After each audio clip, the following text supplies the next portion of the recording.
Hey, everybody, welcome back to Dice and Delinquents and our playthrough of Seekers of Fate. Nikki, take it away. I'd just like to have you all understand and all know that he muted us because he was afraid of what we might say at the beginning. And But you we're free did. now. You did. We are free So now. that 10, 15 seconds of silence, there was a reason. Yeah. Hmm. Um, as it stands, welcome back. Does anybody want to give recap for what we did last time? Um, sure. All right, go Eli. Excuse me, Peregrine. Okay. So we we arrived at the at Lumen's hometown, and navigated through the city of Dathomir? Yeah, and headed towards a sort of seedy location.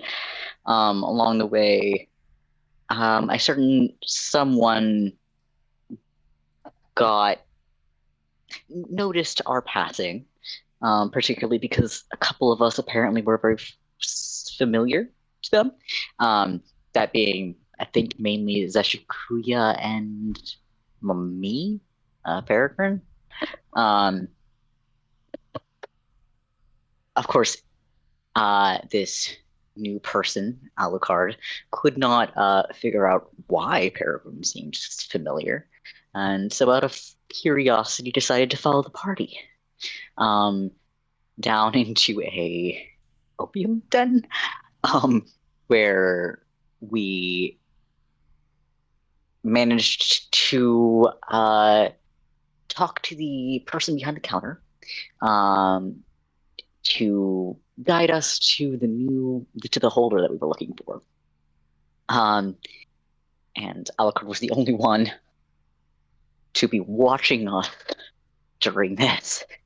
Um, all the other patrons didn't notice us in the same way. And so we were simultaneously also watching Alucard. Um, and during this watching of each other, um, Alucard and Peregrine laced to where they recognized each other. Um, and Alucard realized that Peregrine should be dead and was not, apparently. Um, and so, despite our warnings, followed us into this encounter with the holder, um, who brought us back in the back rooms, and we entered a room in the back hallway, that then filled with vapor, which put us to sleep. Some of us more willing than others. Um, and then we found ourselves in a strange sort of setting, like at the outskirts of a kind of vortex of mist. Um, and Lumen was inside of it and encountered a series of very emotionally heavy visions, that everyone could see, um, which included being confronted by seemingly her parents, um, and uh, both having like the dream ideal of having this like orphanage looking up to them and like having a life with a Shikuya, and also having that completely upturned on the other side of it and having the children be incredibly terrified of them. Um, but ultimately, they saw through the illusion, and called it out for what it was, and thus passed the test. And up next, was the beginning of Flipperty's test. I think that's where we left off. Yeah, I would like to mention one thing. I think it's amazing that the entire recap, the fact that Norman, one of my characters, left, Flibberty showed up, did not register at all. I have no character I play has any impact at all. Like, even though those are kind of big deals, a character left and, this one came back, but nothing. Just, oh yeah, and then Flibberty's up next. I think that is fucking amazing. That's incredible. My brain was like, oh yeah, Flibberty was already back at the beginning. That was my problem. Yeah, during that recap, fuck that, Norman left the group and Flibberty, Norman had philosophical differences. Yes. And Flibberty, the one you were so mad and upset that left and didn't talk to you, was a huge issue for several sessions. Nope, nothing. I think that is just amazing. Oh my God.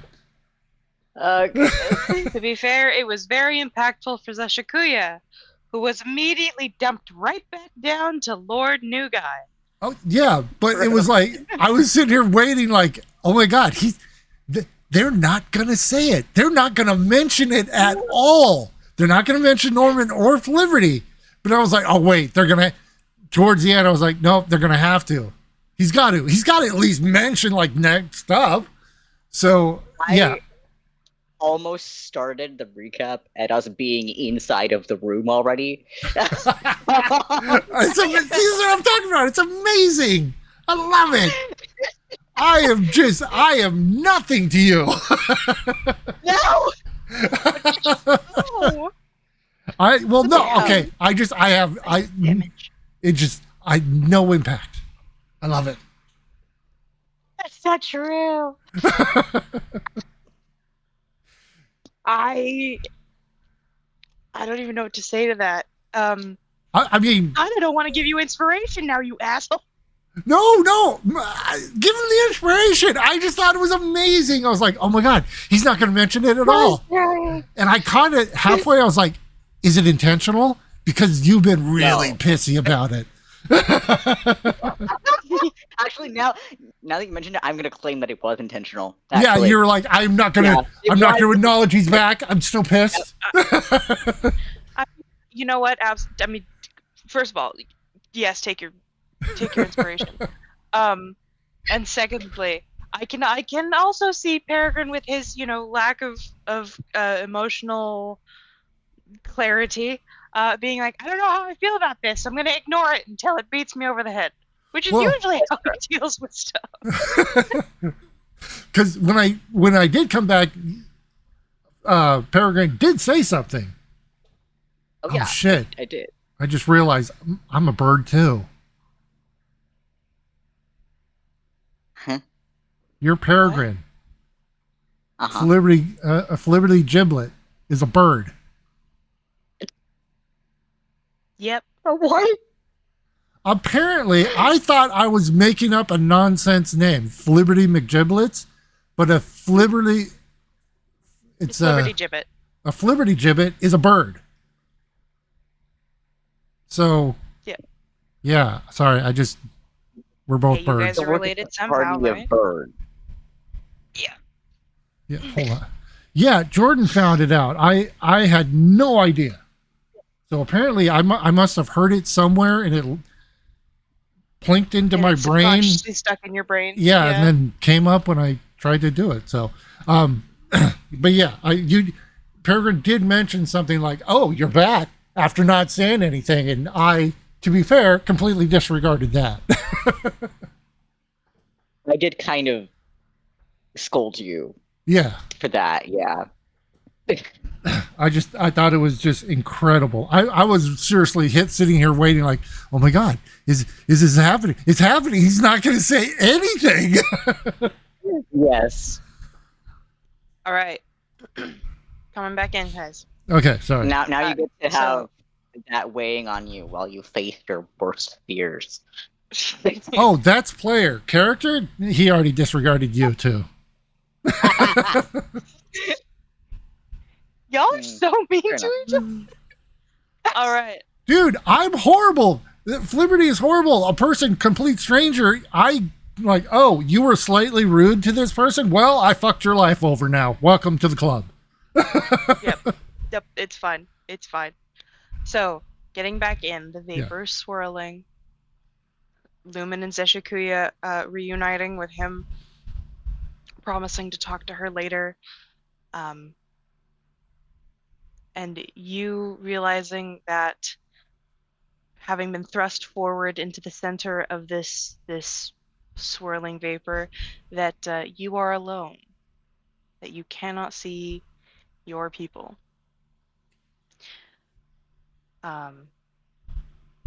And if I remember correctly, you were ready to fight the first thing you saw. I went in because I was looking around. Everybody was like, okay, I wasn't there for the briefing. What do we do? And all I was told is don't succumb, don't submit. So I'm like, all right, nothing's real. It's all fake. I'm not necessarily looking like physically to fight. It's just everything's bullshit here. There's a big swarm of bullshit, and I'm not gonna believe anything. That was kind of I was kind of psyching myself up, like, fuck it, it's all bullshit. Don't fall for anything. That is definitely a strategy. Wow. Those are words you just said. Oh. Yeah. Who? Oh man, no memory. No. Like person. Should I know them?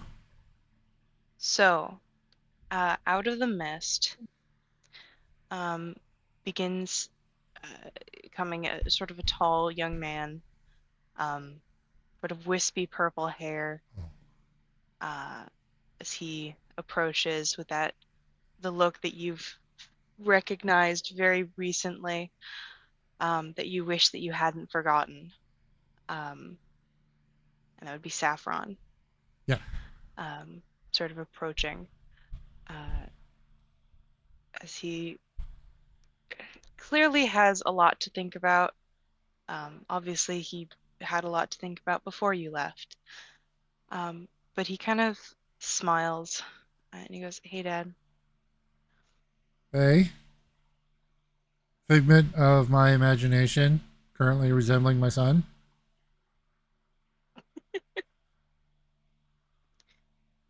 He goes, "Is this another one of your memory things?" Where are we? Mom said I'm supposed to get used to that.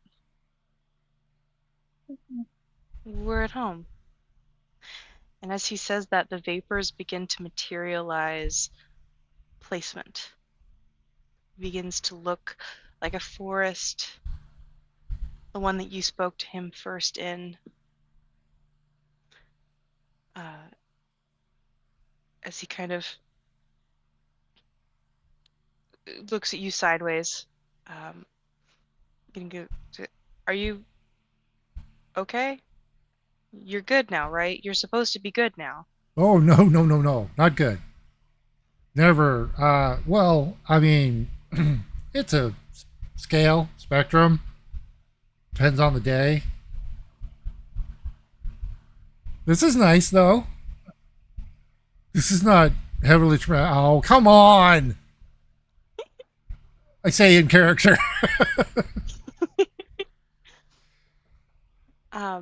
You see her, Star, sort of begin slowly approaching from the woods. She kind of raises her eyebrows. It goes, "You're not fighting again, are you?" Just with my own psyche. So, as per usual for my darling husband? Oh, that one hurt.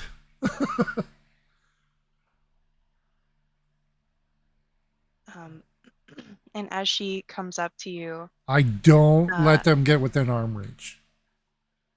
You don't? Nope. Okay. I mean, back up? I mean, like they can get within like I just like 6 feet. Quarantine or uh, uh, pandemic, rules like 6 feet. So She yeah, sort of I would tilts her move if head they and don't. okay. They approached you. So if you're going to back up, you can I mean you can do that. Yeah, I Um would make it clear I'm not comfortable being within reaching distance. okay. Well, they're within 5 feet of you. So So if you would like to. if they don't read the room on me, I'll move back. No, they're ignoring your uncomfy signals for the Okay. most part. All right. Um but Star looks confused and goes, "Where are you going?" Just As you back up. just I'm feeling a little prickly right now, so let's just keep arms reach. This is really nice though. I like this. This is very nice, but let's I want to keep a semblance of control, as much semblance of control as I can. Sweetheart, you're not there anymore. You won. It's over. And Saffron sort of looks over at Star, goes, "Does he have PTSD? Is he having one of his Probably, episodes?" probably, probably She even goes, before. "Well, here, why don't you come lay down and we can get you set up. It'll be fine." Oh, that sounds really amazing, but I'm just gonna go hang out right here for now. I'm okay. It is great seeing you both. This is actually nice. This helps me. And she seems a little confused. Um, and finally, another figure, one that Fuck! you saw, I say one that out you loud. Oh, Saffron kind of snickers slightly. Um, and Etienne, but not the Etienne that you saw before that you recognized, or specifically didn't recognize Wait. in the suffering room. Oh, okay. Like, Sorry. I wanted to make sure it wasn't the one Norman saw. Okay, cool. Sorry. no, no. Okay. Yeah. Yeah. Um, his hair is darker, his skin is a little paler, and he's wearing sort of dark greens and blues. Um, he looks a little younger, like maybe mid-teens. As he kind of tells Sid and goes, "Is Uncle okay?" Have I He, ever been really? I mean, that is an excellent question. Right. Yeah. Uh, Again, it's it's a scale, it's a spectrum. I mean, ever shifting, huh? yeah, and they kind of overlap, or it's more of an axis, really. Multiple axes. But again, this is really nice. This Memories that you still don't really have access to. You've gotten quite a bit back from the days that you've spent in Mythold recently. But things that you don't remember from the past, conversations that you used to have with Etienne, um, occasionally, and sweet walks with Star, um, where she laughed at all of your cringy dad jokes. Um, sort of amazing, begin incredible dad jokes. Thank you very to much. Yeah, well, excuse me, the universe corrects itself. Um, Yeah, I'm a natural. Thank you. I no effort applied. Didn't even try. They're that good. of course, of course. Um, and things begin to feel really good. You find yourself feeling really good. Mm-hmm. which you yeah. immediately don't trust.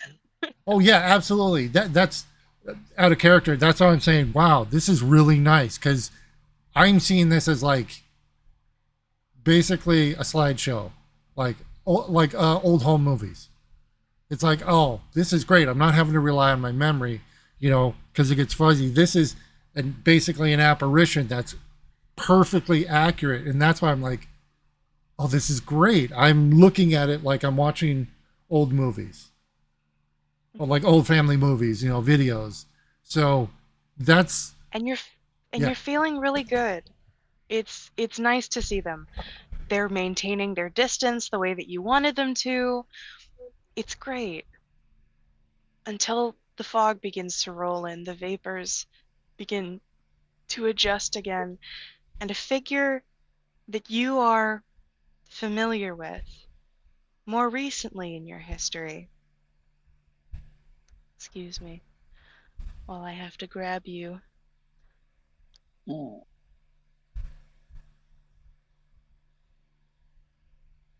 Uh, oh, come on, really? I got he pops. Oh. He Oh. begins to walk out of the vapor up behind Etienne, and as the whole movie Oh, right. continues, Etienne begins to grow. He gets a little taller. His colors turn more to autumn, reds and golds. Um, and your son grows, and Star remains the same. Yeah, She's already an adult, yeah, but she's an elf. right, she's same adoring, same laughter, same poking and teasing, until someone whose face that you recognized for a moment is suddenly a stranger, and you're like, who is that? I don't recognize that. The glint off of their glasses as they pull out a knife, and before you can say anything, come up behind Etienne and slit his throat. Question: As Etienne, player and character. Do I know that Peregrine killed Etienne? yep, Peregrine Okay. has mentioned it. Okay, cool. I don't think you know But in how. this moment, you don't know who that is, character wise.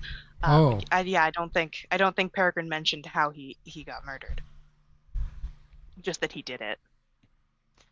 But you see Peregrine slit Etienne's throat. Now, of course, you don't know who Peregrine is in the right. moment, but for the purposes of this, um, But I do know Etienne and Star are dead. you do retain that, Okay. sort of because you've maintained that this is a home movie. This is Exactly. memories. Yeah.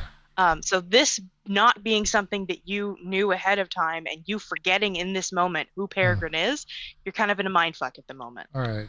Oh, Um, why? Why is that in black and white and the rest is in color? What the hell? um, Um, and the figure sort of just wafts back in to the vapors, leaving Etienne just on the floor bleeding out, choking on blood, as Star and Saffron scream in horror as if this is actually happening to them. Um, Another figure that you don't remember Uh, seeing the um, until the Dungeon of Suffering. right. A green um, dragonborn comes and grabs Star around the waist and the neck and begins um, to hoist her away from you as she cries out and reaches for you um, before she is set ablaze, uh, crying out your name.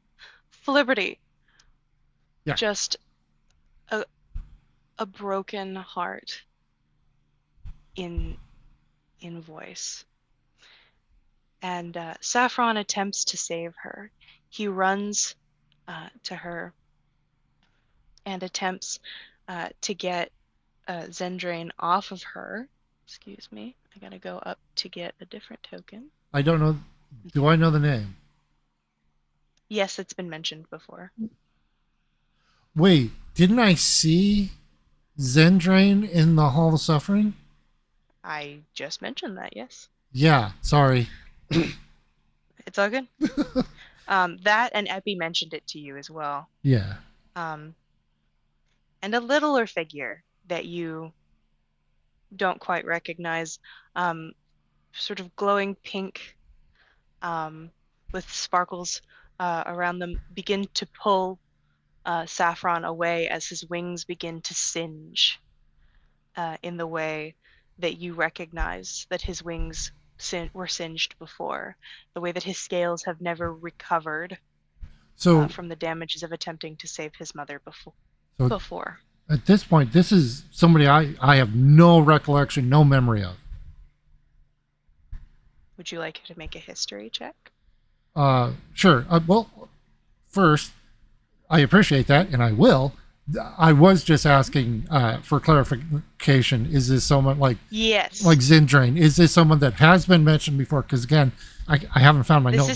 is somebody that has been mentioned about multiple times before to you now at this point in the game. But have I ever seen them? Nope, you have never seen this person. So I would not be able to necessarily make the connection like this is this person that people have been talking about because I haven't seen them. Okay. You would not be able to put a face to a name Got it. until you make your history check now. All right, I will do that now. Ooh, I have an inspiration. But I have a +6 to history, so Up to you. I'm gonna wing it here. Oh, Damn, that was all right. almost a natural 20 on my screen. Well, I have the dice Yeah, that's roller. really- It like stuck on the 20 and then flipped over to the 14. Fair enough. Okay. Hey, Shadow DM, who are you? Oh,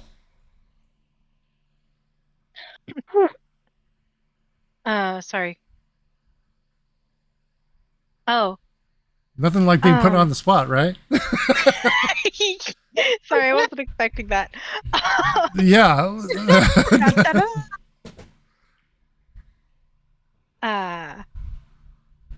Okay.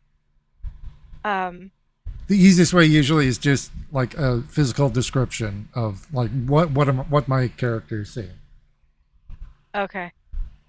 Yeah, you don't have to like throw out a whole backstory or anything right away. Okay. Okay, Um, sorry.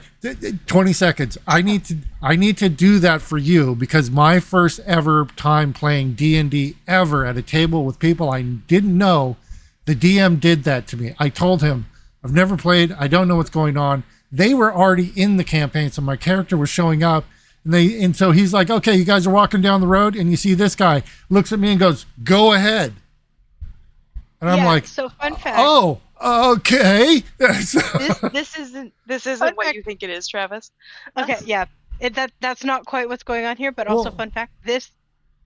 Last time actually was my first time playing D&D at a table with people I don't know. Oh, okay.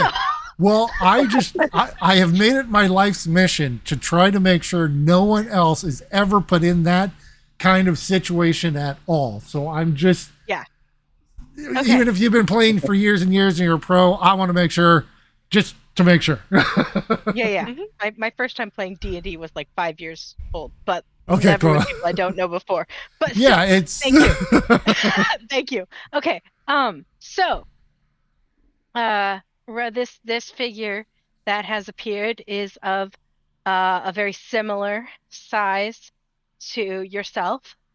That being of around a foot tall. Okay.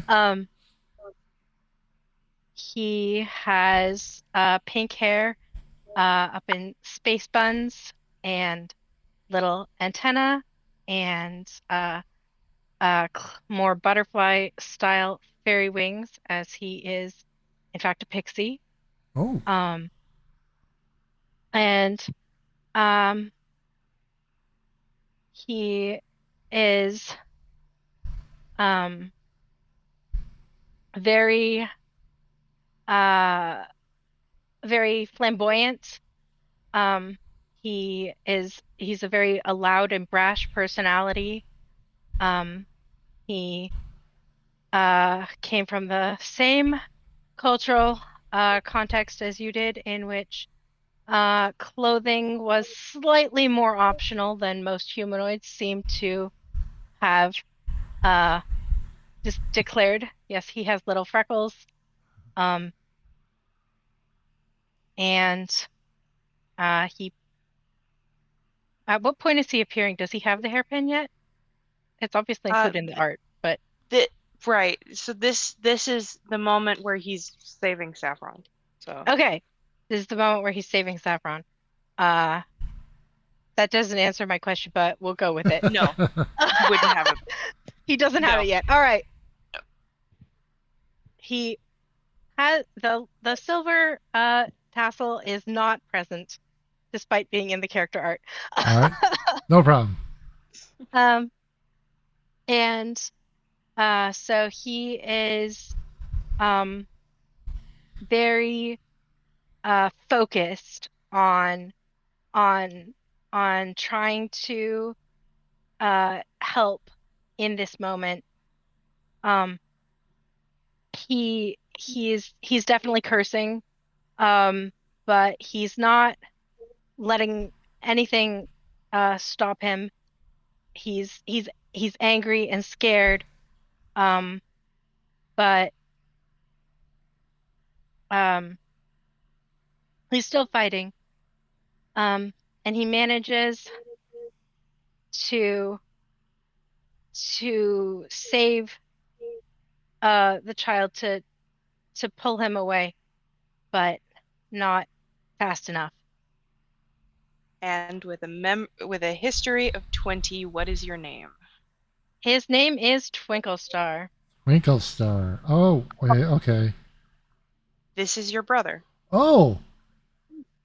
Oh, yeah, totally. Not embarrassed about forgetting my own brother at all. Nope, just on the list of loved ones I've forgotten.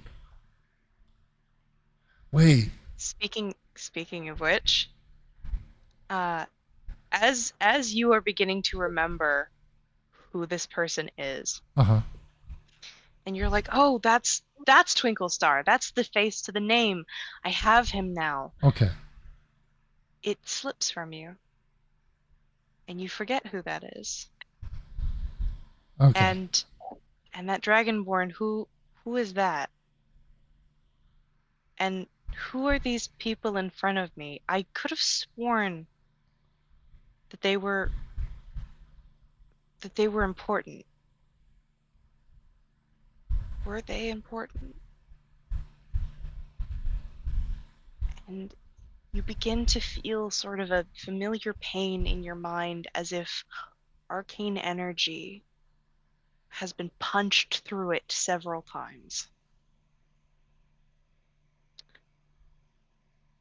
And you remember something about time, about wanting to change time, turn back time,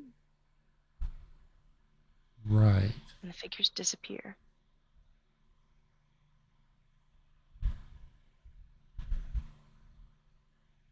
Well, the first part of it was nice.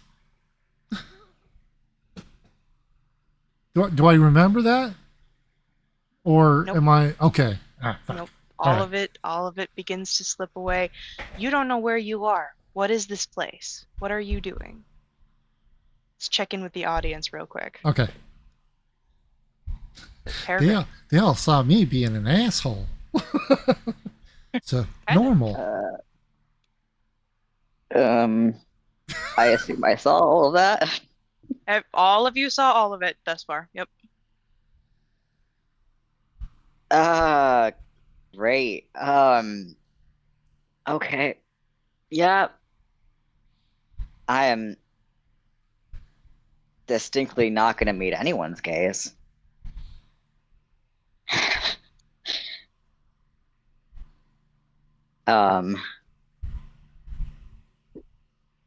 Sort of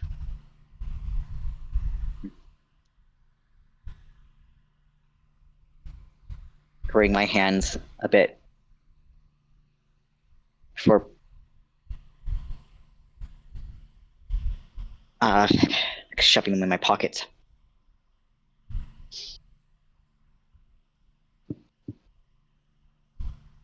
And just sort of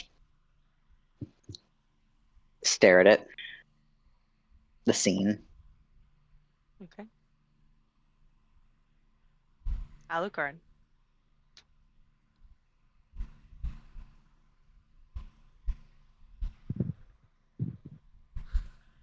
How are you feeling, bud? Sorry, I forgot that was my name for a second. Yeah, Alucard. What the hell, dude? Answer. Oh shit, that's me.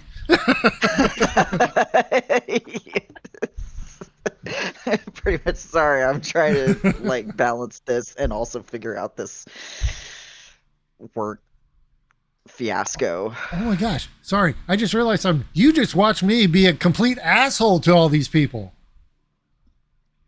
Because I didn't react when the guy showed up and everything. Just, I want to make sure everybody knows that I just watched. I didn't like try to help or anything. I just watched the Dragonborn take the guy and the other one get attacked. And yeah, I just stood there and was like, oh, whatever.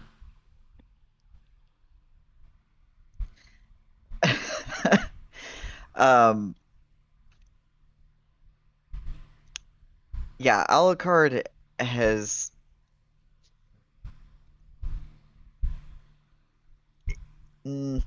is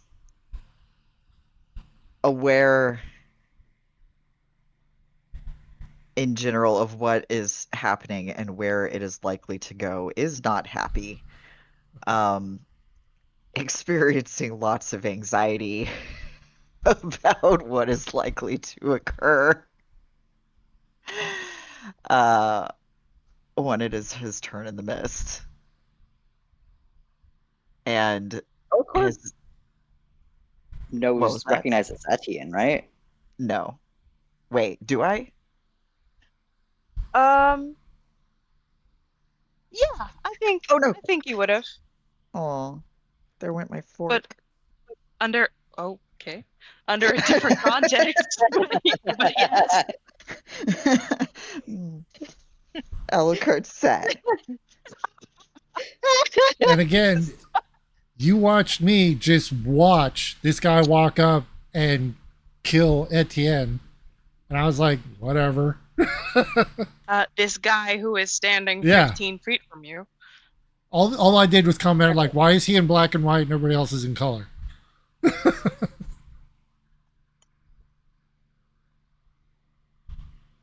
Ugh. Okay. Barry has some trauma. There's like 3 things happening, and I can only do one thing at a time. This is not going well. I have regrets. If you want, we can move on. If you need to take care of something.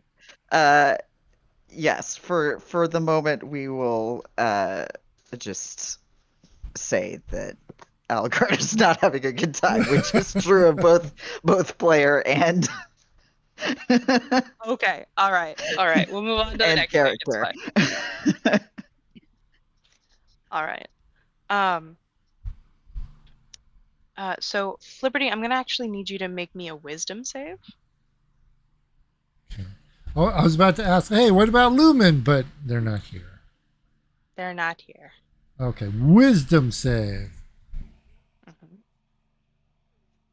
As the vapor begins to sort of encircle you more fervently. You know what? I'm going to go and use my inspiration on this one. Okay. Advantage for the wisdom save.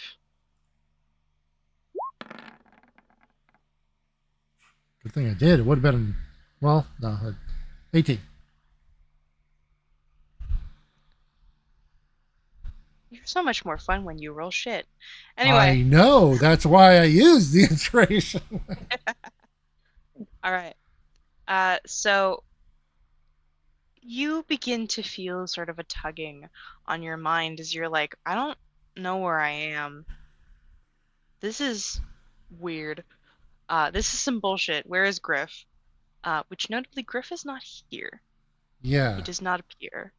But, Um, question. mhm. Griff is not here, but I think, is he like You cannot reach physically? him from here. He's physically within 100 feet of my body, though, right? No. Oh, Not that you're aware of. okay, yeah. You cannot reach him from yeah. here. But I know I called him. We're probably on a different plane. Yeah.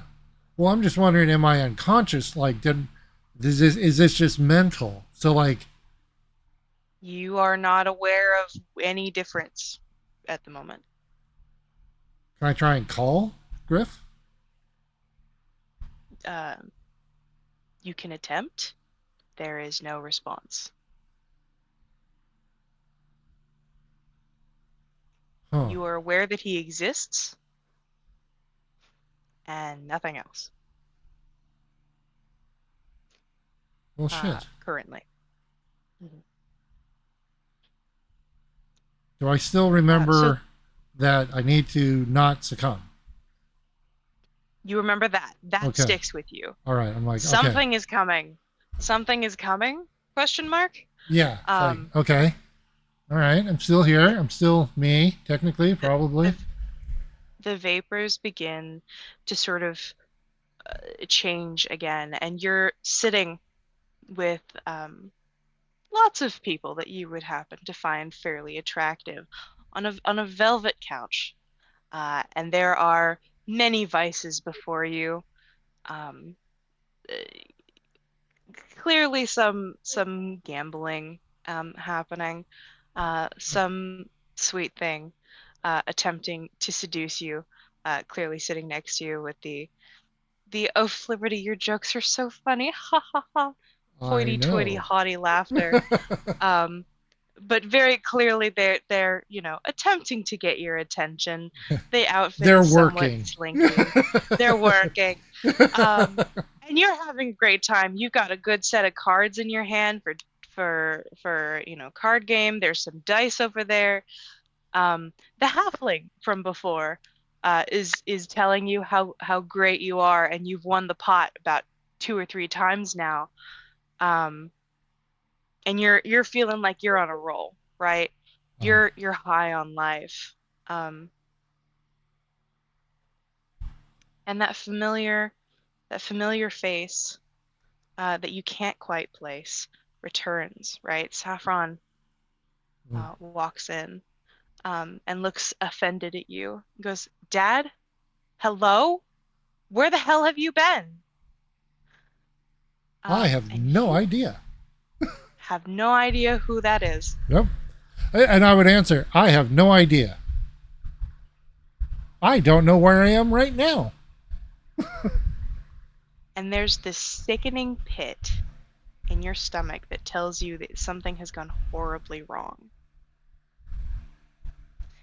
You need to know who that person is. It's clawing at the back of your mind, but the holes in your memory are causing you to not be able to. There's a feeling of loss, that something has been taken that you just got back. And give me another wisdom save, please. He did say dad. So I can make an assumption that we're related. Right. That's if you believe him. Oh, okay.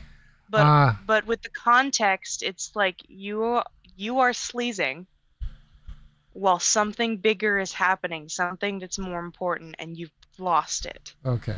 Here we go. 19. I hate your rolls today. All right. You are reminded of do not succumb. Nothing is real. None of this is real. And he fades away again. And you remember that was Saffron. And you're getting really tired of this back and forth. You're gaining and losing memories. It's getting you a little annoyed. Um, as Hold on. you, Just to be clear, remember, I use annoyed in like. yeah, Okay. yeah. I chose my words very carefully. Okay, I want to make sure we're on the same page. Yep. Uh, and you hear, sort of in the distance, the sounds of Saffron in pain. And the sound of sort of a deeper laughter coming on from, again, that voice that immolated your wife earlier um, here. And Saffron is taking damage. He is getting pummeled by a mace. And you can see that. Uh-huh. This acid mace just hitting into his body over and over and over. And you just know, I can't let him hurt him. What do you do? I do nothing. I watch. You do nothing. It's this place is trying to get me to do something. And Okay. my strongest desire right now is to go in and help. So I can't do that. Okay. With a wisdom save of 19, I'm gonna allow you to stand there, but it's hard. Oh yeah, that's why He calls for you. I don't look away. I accept the emotional pain. Okay. He calls for you. He can see you from a distance, standing there, doing nothing. As Zendrain sort of laughs, the jealous champion of the dark skies, glancing at you as his tail whips, and your son kind of rolls over, and he takes his hand and grabs one of Saffron's wings. Goes, "You're just going to let me destroy this whelp? Your whelp?" As he rips one of his wings off, and Saffron screams. He goes, "I didn't realize you'd be this passive. Let the Oh, boy come to me then." I'm like I'm doing more damage to myself than you ever could right now. And you are. Shadow DM, if I could have you roll me a d8, please.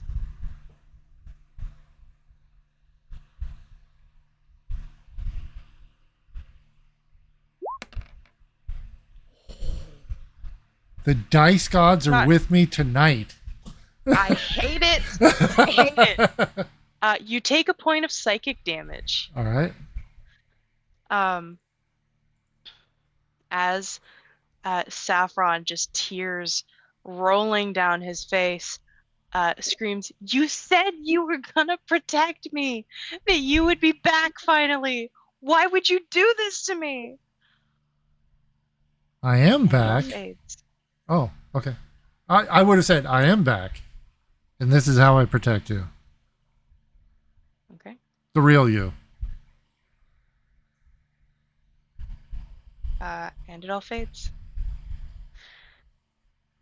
And you find yourself feeling fortified.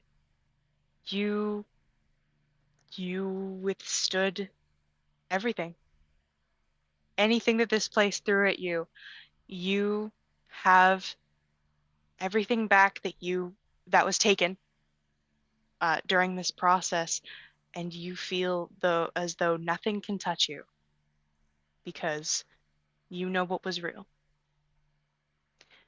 Uh, and everyone begins to return in the background.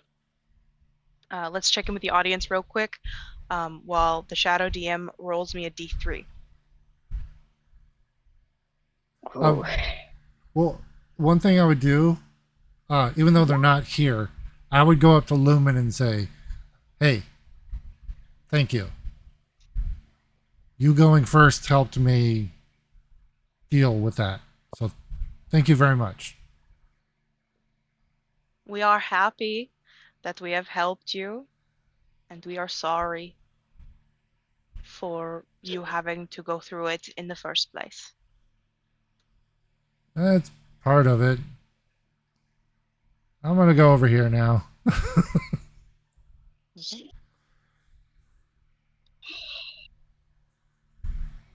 Because I'm still causing myself emotional damage.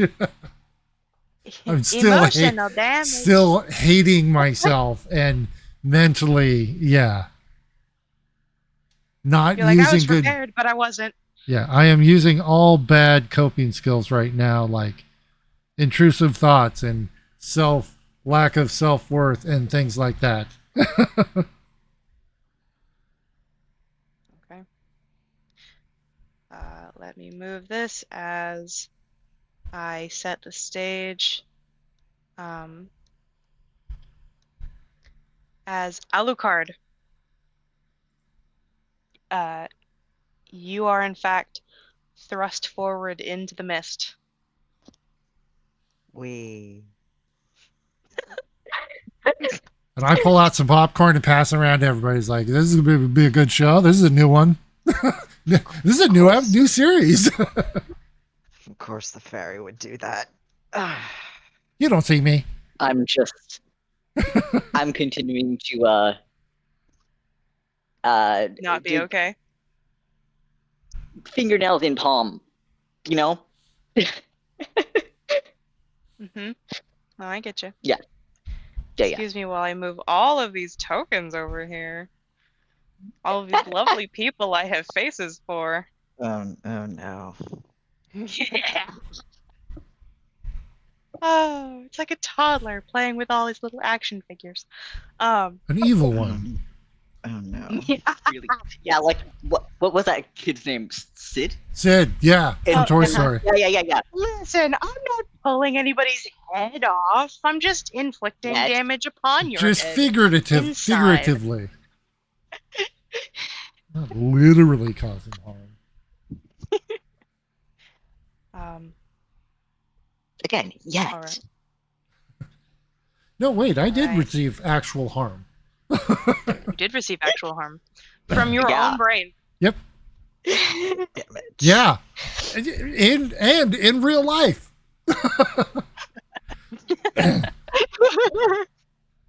The game is real. Yeah, my brain in real life causes me harm. If you die in the game, you die in real life. Real life. Thanks, I hate it.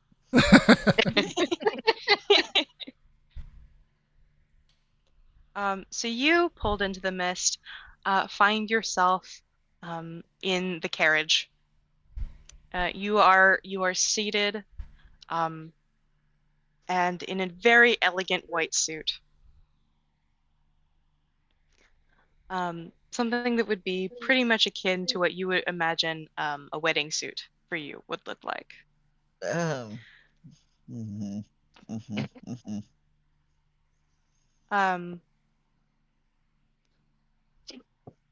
You, Kylerius is not there.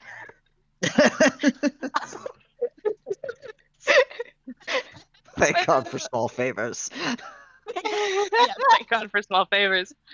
And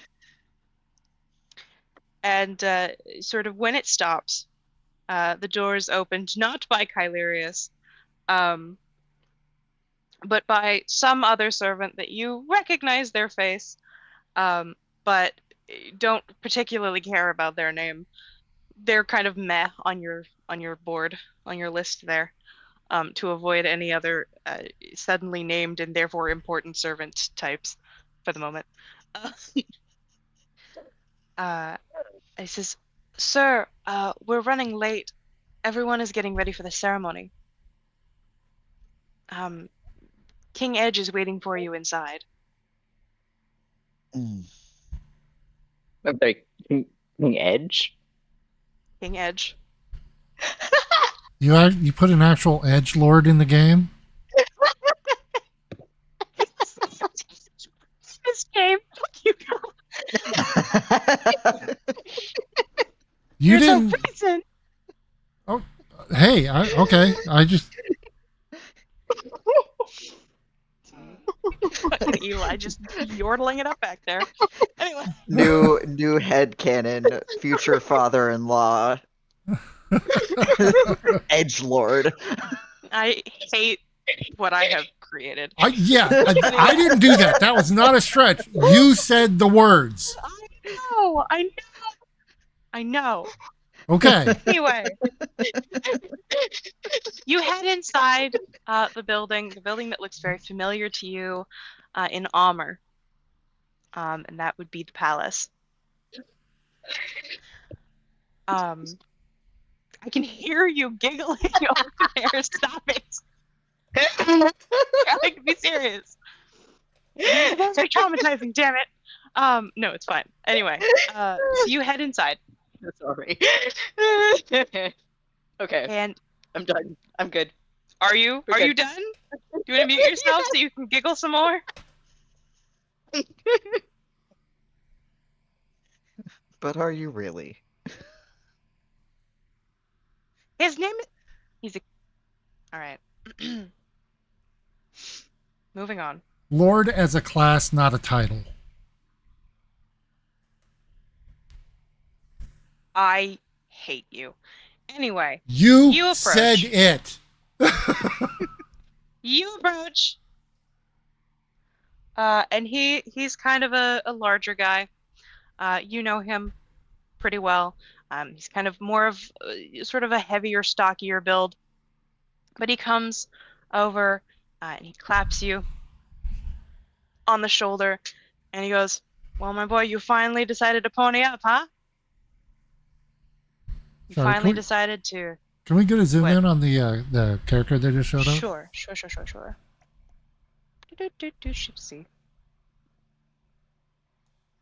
He's rather looking rather beastly Lord. there.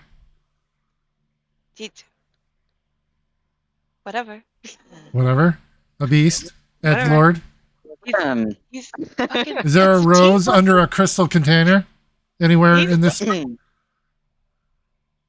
there a young girl who likes to read anywhere nearby? No. Are you sure? Oh my goodness. You done? Again, I'm not making this up. I'm just looking at the picture and listening to the words. You He done? stare forlornly at a porn portrait of himself. Yeah, there's like a rose floating under a crystal cover. I mean, And- we all know that Beast was the superior form. As true as that might be. We're trying to get to the storyline here. So, Universe, are you telling us that you have no idea what we could be possibly referring to?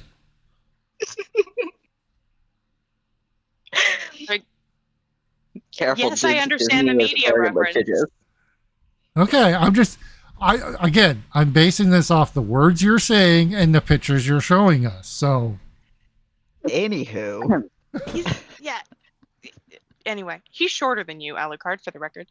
well, Anyway, that he changes kind of- everything. kind of- Compensating. Oh most, my god! most people are. Me! Flames on the side of my face. Singing! Are the dishes talking and Okay. singing? Okay, Miss Scarlet. Me! Going.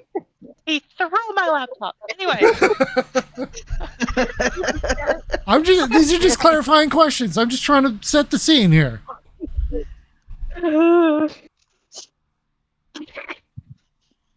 we done? We good? We got all the Pretty giggles sure. out? I'm pretty sure my character is going to die pretty soon. But yeah, What? Yeah. Yeah. Totally. Anyway, so as I said, he claps you on the shoulder and says you finally decided to pick her, right? I'm proud of you. I know you had a hard time picking amongst all of your vast choices. Yes, if only this were real. And then it might be something.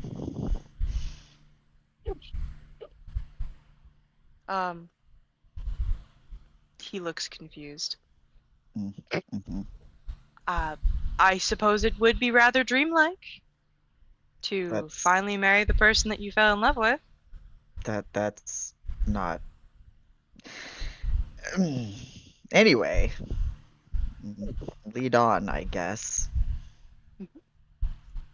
Because, well, don't sound so excited about it. Okay, I If, won't. oh, come on, Alucard. You can't be less excited about marrying my daughter than you are about cheese wheel gambling. We don't talk about that. Oh, yes, excuse me, I forgot. Oh, and I suppose I do owe you And 30 silver. since you are a figment of my imagination at this point, because I am hallucinating something fierce, I can kill you. Let's Now, just come on, that's not charitable, let's just son-in-law. make that understood. That's not very charitable. Come on, come along.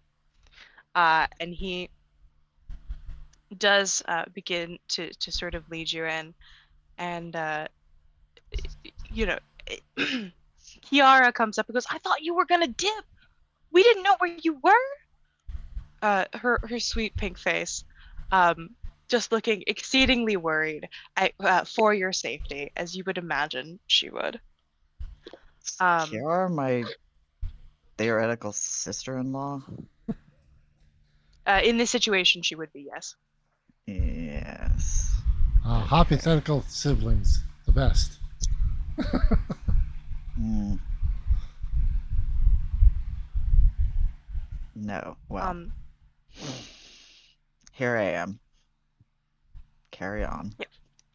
Right. So they proceed to lead you into the ceremony, and they get you all set up, and your shit brother is standing next to you as your best man. You couldn't find anyone else on such short notice. Uh,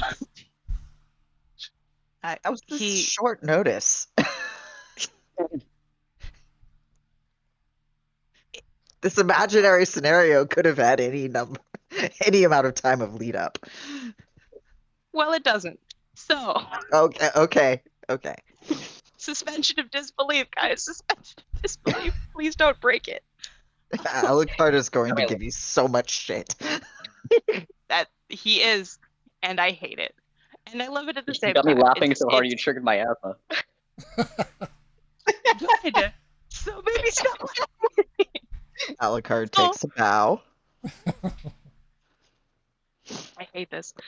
Anyway, I hate what has happened. I hate what has become of this. Anyway, Alucard hates seriousness. He will take any situation, no matter how grave. The graver it is, the more he will change it into something ridiculous. That's my job. oh God, there's two of you. Different brand of Awful. ridiculousness. Nice. All right. Anyway, So, sort of music begins to play. Of course, everyone who is seated, stands up, and the doors open. And what you would expect from her is, of course, what happens. She is, in fact, wearing a black dress.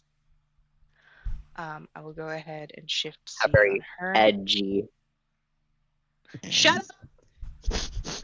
That doesn't look And like a leather Belle. jacket. Fuck off all the way.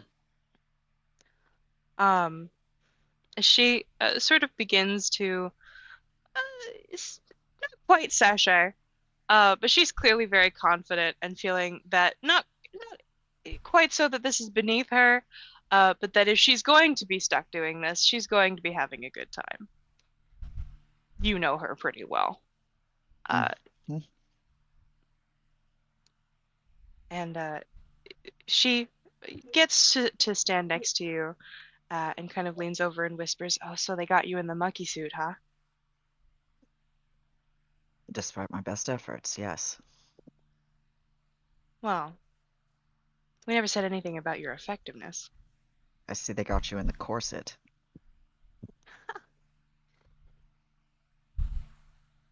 I suppose you have me there. And the ceremony continues through vows that you don't remember writing, but are in your pocket for you to recite if you wish.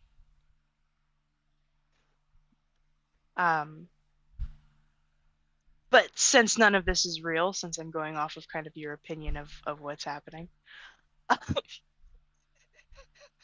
Not me checking the the handouts Nope, to make nope, sure nope, there's nope. not No, vows. no. There's no script for you to read and mock. I Like, decided against that. it's probably a good choice. That's so sad. This isn't We even in would my never. voice, he says, slapping the paper.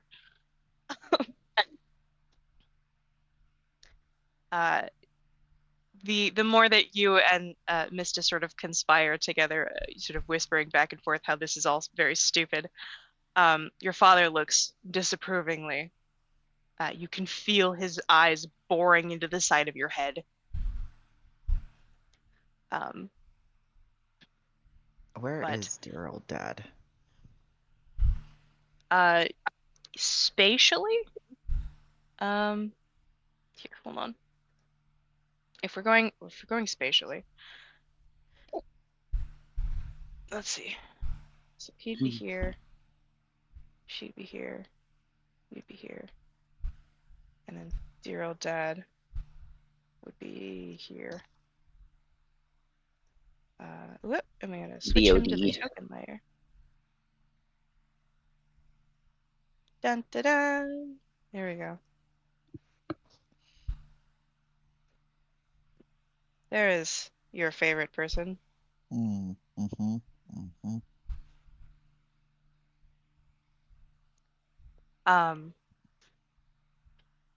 So he is just boring his eyes into you, and you are aware, forcibly, which you are aware of as well, that this is clearly not something that you would actually be feeling, or at least not in this moment.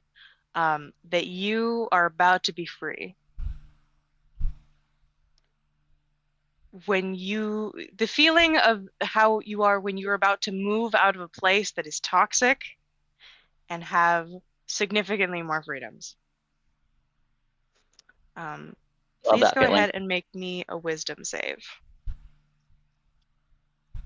I suppose it would behoove me to have my character sheet out. Oh, actually, while you're So doing that, then I can go you said ahead and wisdom move. save? Wisdom save, please. Oh shoot. Come back. Okay. Technically, your mother should be here too. What? Fuck yeah. Nice. Wow. Hell yeah. Oh, it's No. oh, I hate it. I'm Okay. getting nervous because I feel like all the good rules are getting taken out before me. Oh, and I know your shit frontwards and backwards. Don't you fucking worry. You were laughing it up, hee hee ha ha, and then it's gonna be your turn. I know.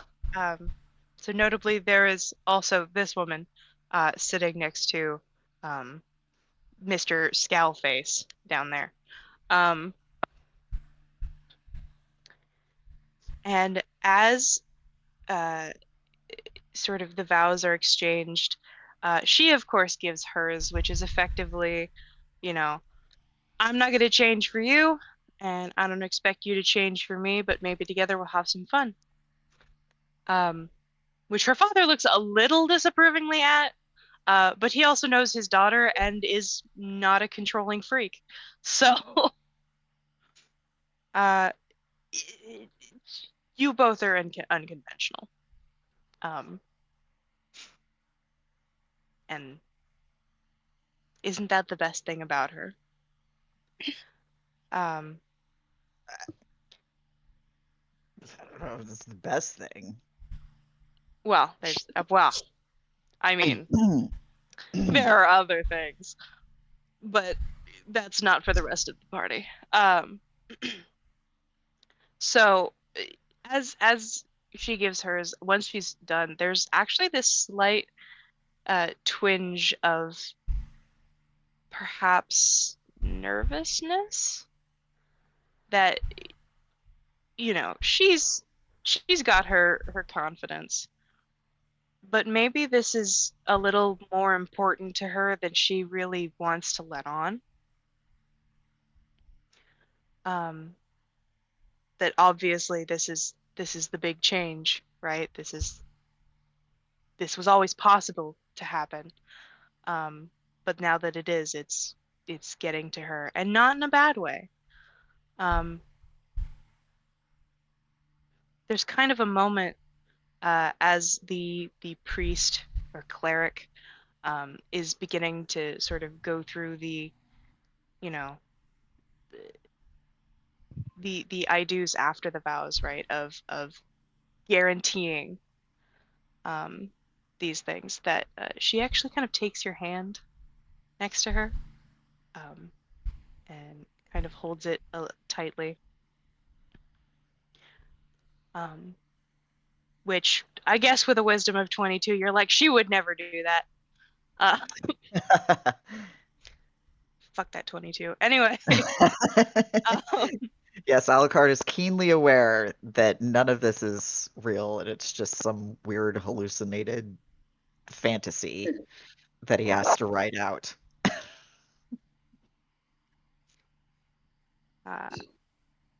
But you're able to get through it, and they get to kiss the bride, and she turns to you. And what do you do? An excellent question. I'm imagining. Yeah, I bet you are. Oh,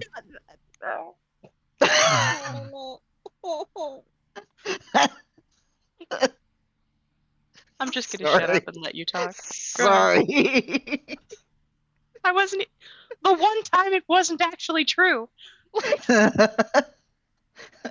My mouth was crooked and it just fell out.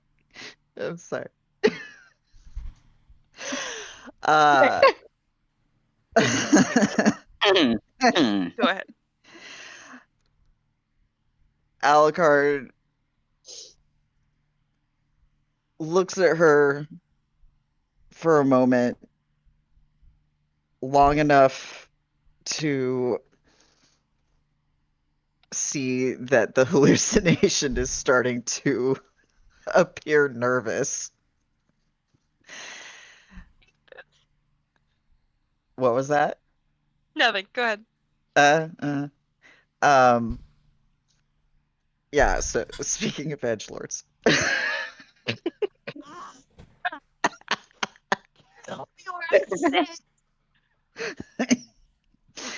Yeah, so he stands there a little bit longer than would be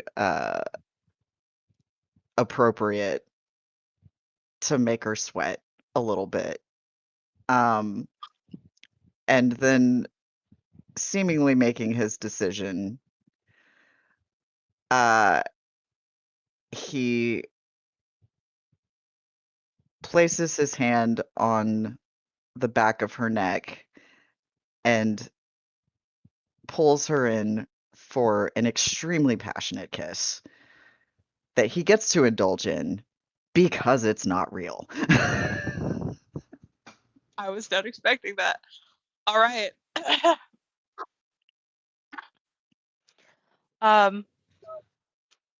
She is, of course, taken aback because, based on the personality that the room has given her, that is pretty close to what she actually is. Um, she was not just expecting you to go for it. Go ahead and make me a wisdom save with disadvantage, please. Oh. I'm gonna take any opportunity I can. Mm, mm-hmm, mm-hmm. Uh, Yes, something that's below an fucking 15. All right. Um, so she bites you. of course she Uh, fucking does. it's actually closer to her personality. So she bites you, and the room begins to swirl again. Um, and hold on. Motherfucker. And the way You have to be that so close to her. and she laughs at you, uh, and the way that her eyes kind of glow for a moment, with sort of the glint of personality as she licks the blood from her lips and goes, "Sorry, darling, I had to get it right." Um, and the mist swirls to whoop, I gotta grab them. To two other figures appearing. Um, Before I introduce them, though, let's check in with the audience. So Flibberty and Peregrine, how are you doing? Did you get my message, Seeing this. Mickey? Which one and where was it? Discord.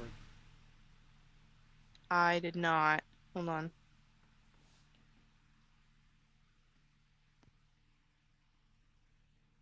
Okay. So Peregrine, how are you doing? Fine. Specifically. I'm mostly still just worried about my own shit, honestly. Um, I'm just kind of watching, Okay. you know. Nothing particularly crazy has happened with Alucard yet, Fair enough. so Fair enough. Um, at least from my perspective. that that's all right. So Alucard, you know these two figures, as they sort of begin um, to come stand next to you. I'm gonna shift Z for the audience to see that one. That one you know, Peregrine. That would be Prince Rain. Um, and that one you don't know. Sort of just off the top of your head. Um, but Alucard, you know them. And Indeed. Prince Rain, with the way that he is, sort of approaches uh, and sort of raises an eyebrow up at you. He's pretty dignified for a moment, but you did see him as he approached almost trip. Um, as he goes, "So you've chosen, huh? You've chosen her over us?"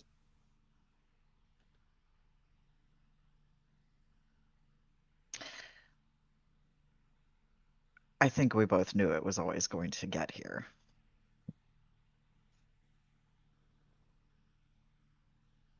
You can't be surprised.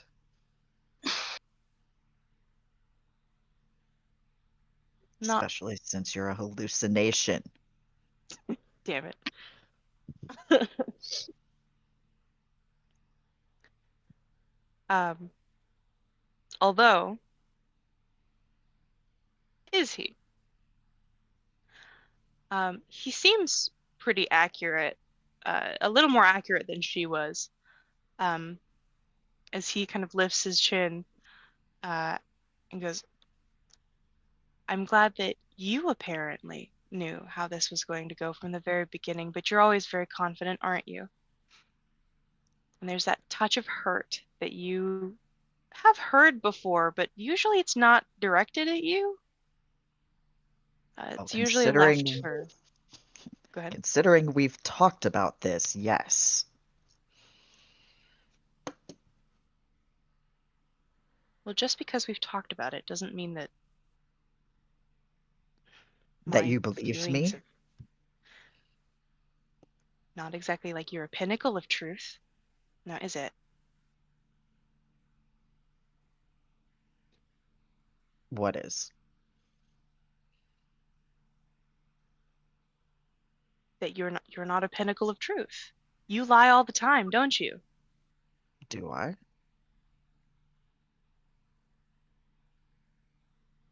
And Waylon kind of raises an eyebrow. You lie to get what you want all the time. You know that. Okay, fair. But I didn't have to lie to get into either of your beds.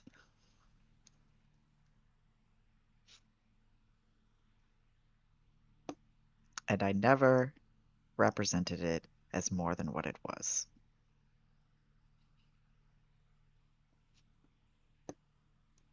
And Misty goes, but there's also the fact that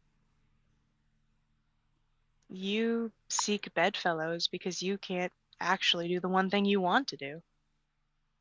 And what's that? Get rid of him. And she kind of smirks and goes, how many times have you avoided doing what you knew that you were capable, but you were just too scared? This isn't real. This isn't real.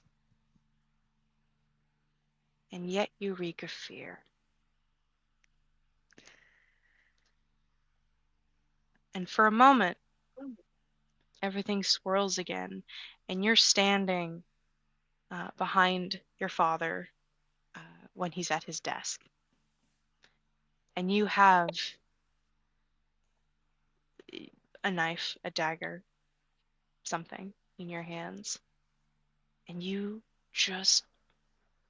want to do it. You need to do it. This is pretty sloppy, but this is a chance for you. And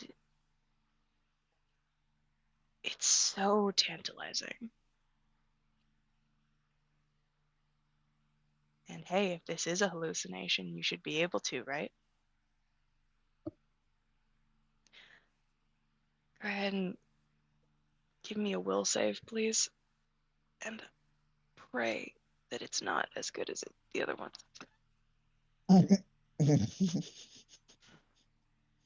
uh, Wait, did you say Wisdom save. wisdom? Okay. Yeah. Wow. Yes. Yes. Fuck Coming up. me, I guess. Coming up, universe. Do you attempt to take the opportunity?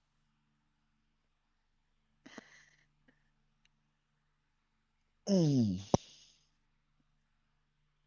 Well, I know it's not real, so, practice makes perfect. So yes, yes, I do.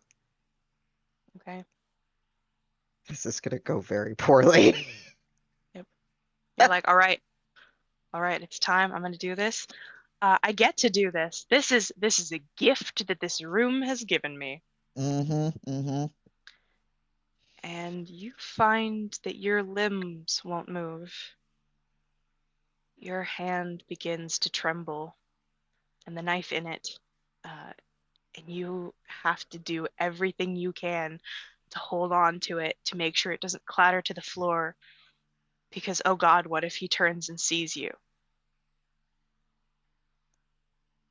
This isn't real. This isn't fucking real. But it's feeling more real as it goes. The fear that you have, the consequences is beginning to sort of circle in. and you can't get your hand to stop shaking. Son of a bitch. Everything would be over if you could just get it to move. But it doesn't. You find that you only have the will to walk away.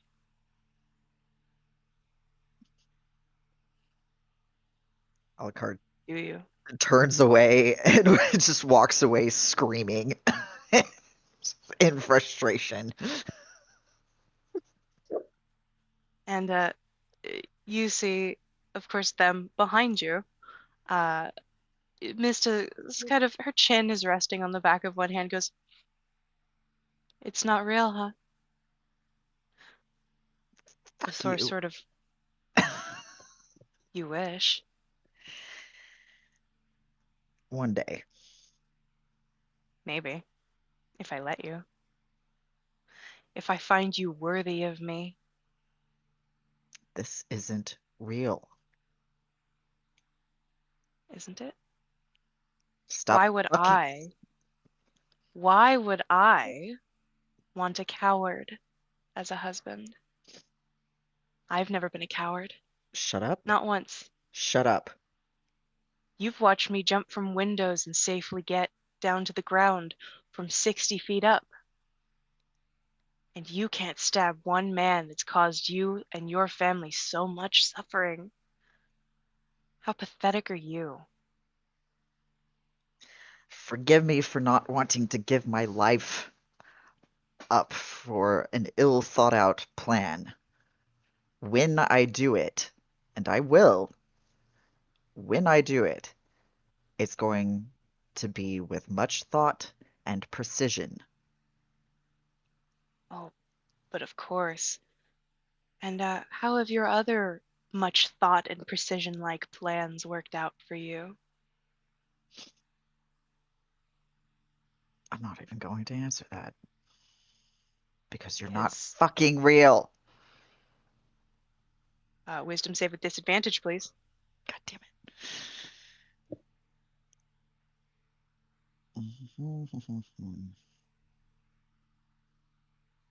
Son of a. It is. It is real. She has seen you in your most vulnerable and weakest. And so have they. These men that you have cared for in one way or another.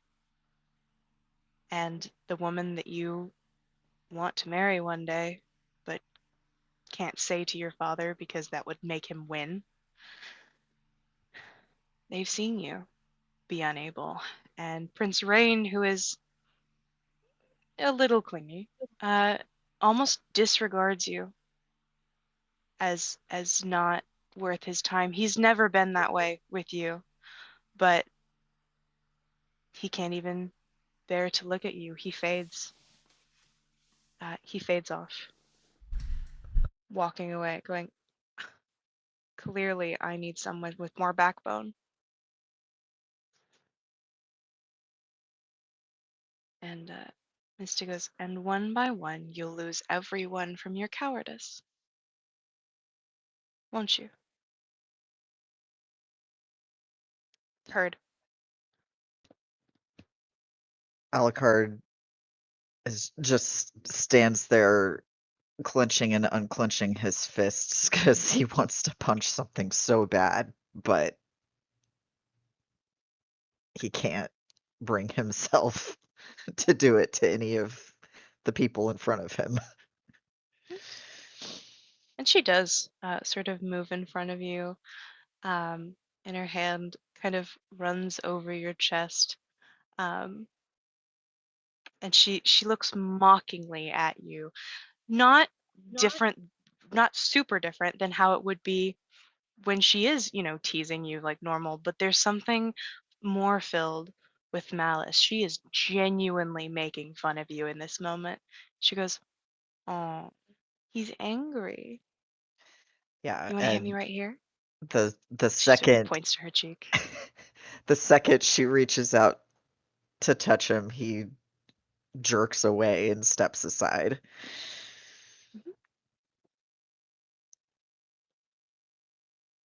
You aren't her. You are not her.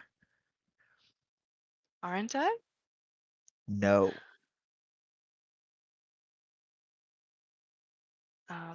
The more angry you get, the more you're like, I want to hit something. I want to hit something. And Waylon comes up this way.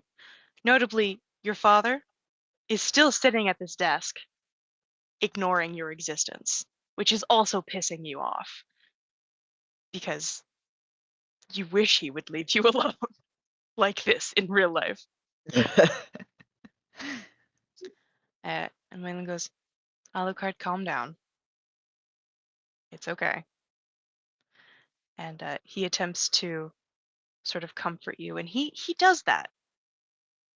And normally, maybe that would be appreciated, but in this situation, with her mocking you in that way, it feels so condescending.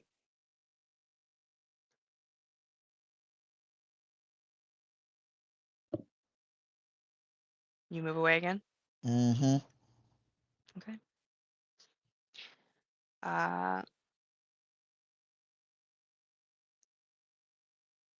He says, "Don't Last fucking tell me what to do."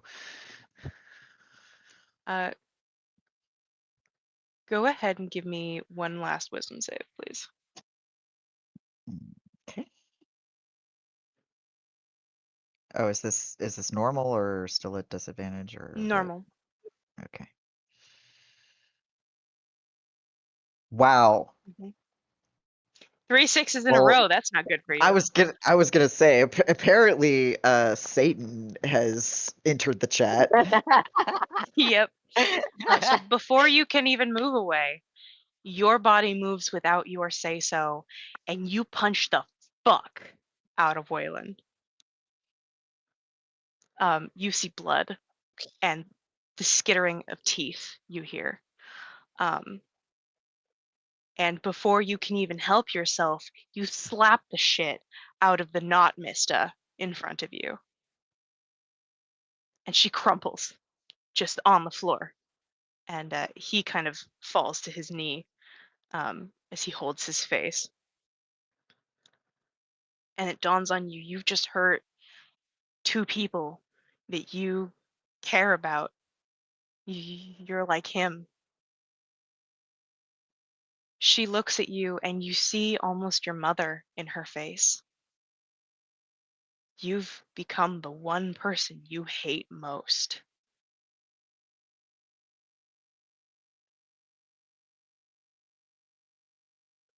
Alucard is just looking at his hand, horrified. Waylon's blood And is on it. yes, the end is a look of shock and chagrin, and he backs away again.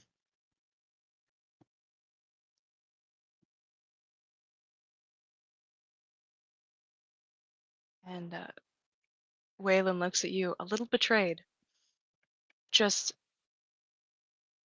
you've sparred. It was one of your favorite things to do, but it's never been this. And there's usually way more swords involved. That's what he said. Sorry. Shut up.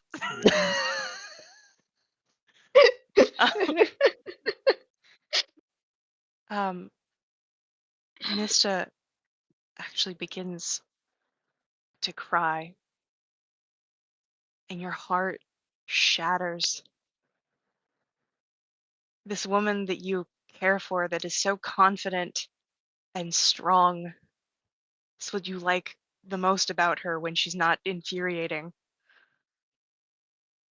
The idea that you've broken her, like you watched your mother break at the hand of Lord Evander.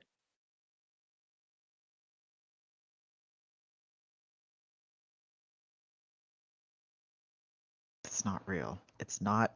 It's not. It's not real.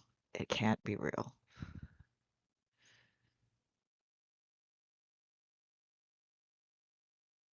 Alucard just sits down on the ground.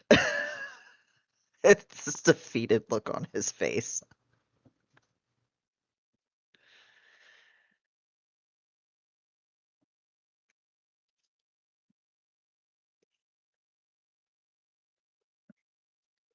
We good?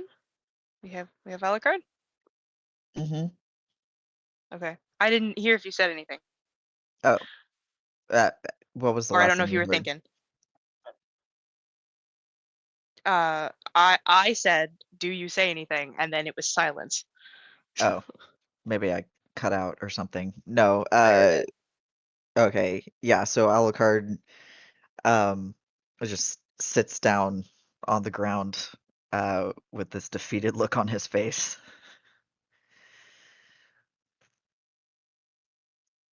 Okay, so you don't say anything I don't say anything. No. specifically. No.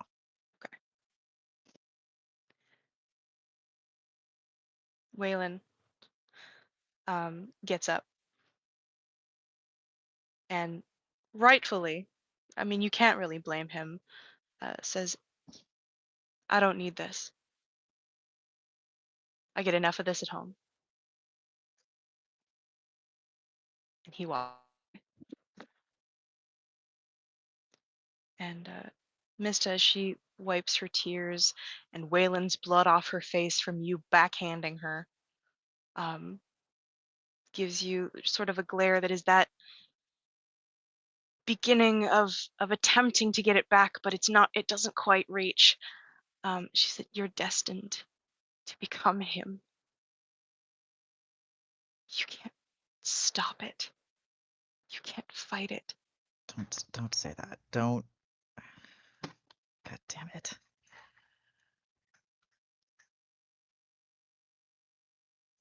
You can't say This that will to be me.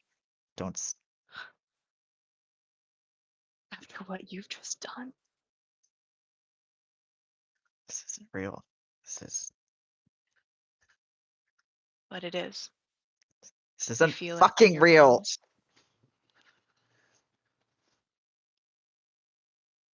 No, And he just this is the real you. puts his forehead in his hands. It's just resting it on the top of his knees.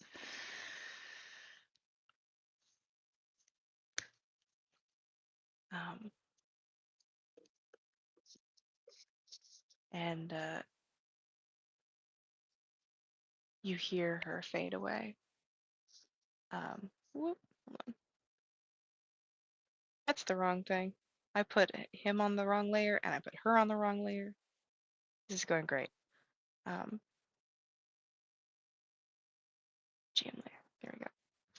And you're left alone with that sinking feeling that this must be what it's like to be him, alone all the time.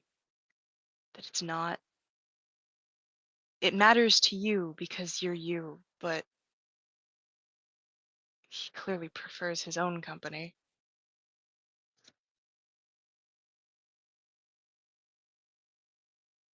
And slowly but surely, everyone is brought back, and you witness everyone who has seen. Peregrine, real quick before we get Alucard's response. How are we responding to what we've seen or witnessed? If anything has changed. Well, the sort of lack of interest.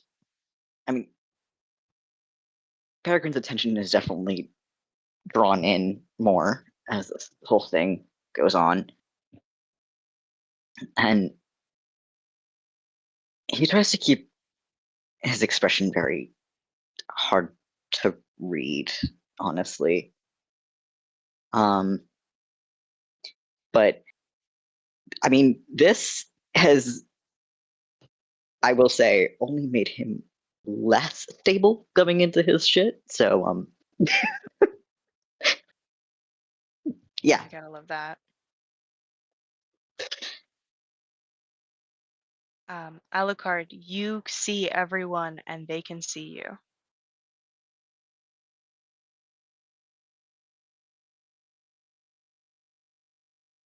Alucard just looks away back toward the mist so he doesn't have to see anyone or say anything or justify anything.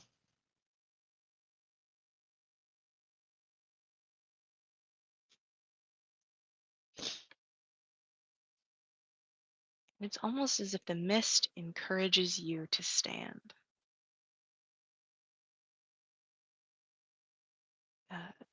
Sort of swirls around you, almost in like a mock soothing gesture.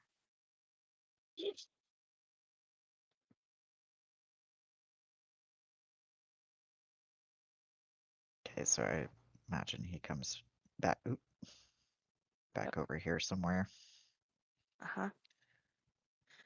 And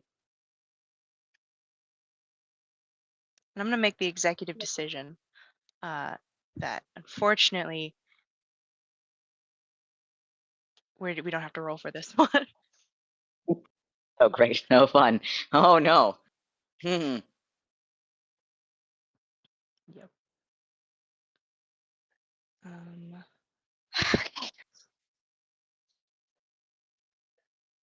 You come forward and the mist swirls around you. And I have to grab things. I hate the layer system in this is driving me crazy. All right. Here we go.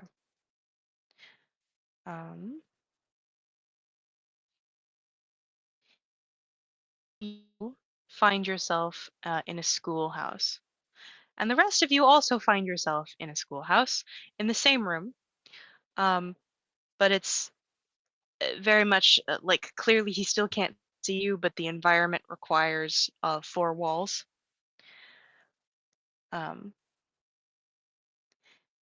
And Peregrine, obviously, you know who this is.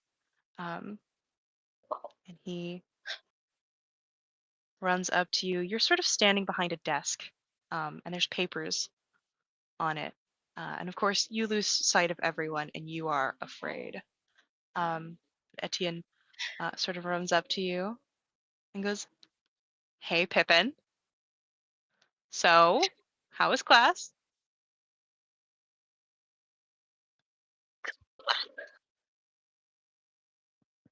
What was that? Class? Yeah. You were teaching a class? Did you forget? Don't tell me that you're taking after my uncle now. No, of course not.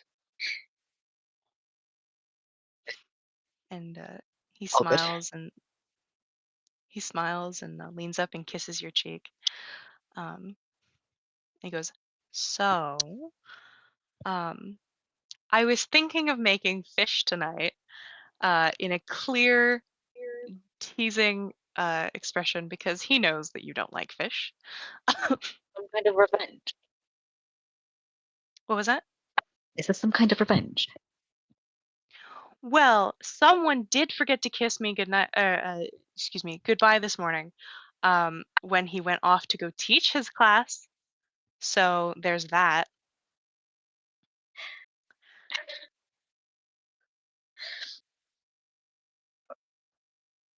Fish for that.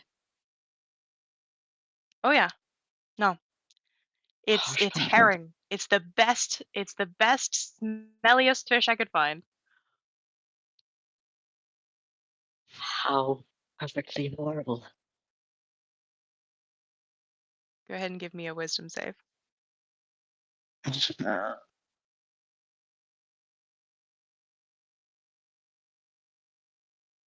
Okay, hang on. I need to find the thing. Oh shit! Do you want me to roll it for you?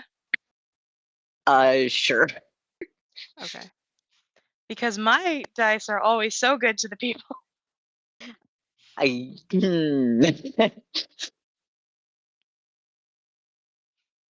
Okay, come on. There we go. To get your character sheet open. Come on. Open up. Wisdom save. Boop. Yep. Nope. Oh, great. Yeah. Yeah. Nope. He goes, but if you make it up to me on the way home, I suppose there might be some potatoes for you ready at home with all the fixins you like.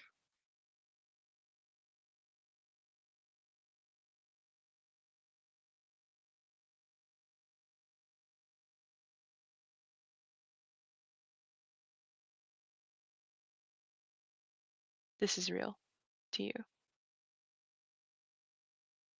Want it to be real, at least. I'm not sure how it's real.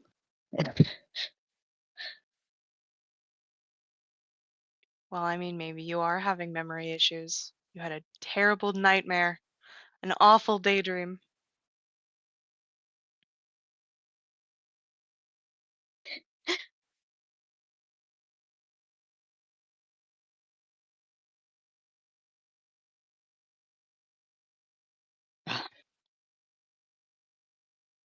Suppose you'll have to lead the way.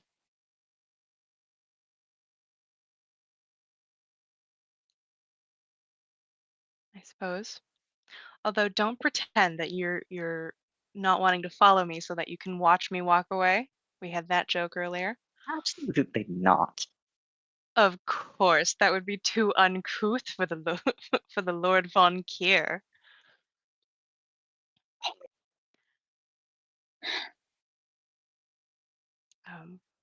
But he does sort of come and hug your arm and kiss your shoulder. He's always very affectionate with you. And it's nice. You have, when you try to think of it, there's memories of your mother telling you to go travel and you setting up a school for funds in Mythold. You teach piano and reading. You have a library at home. It's wonderful.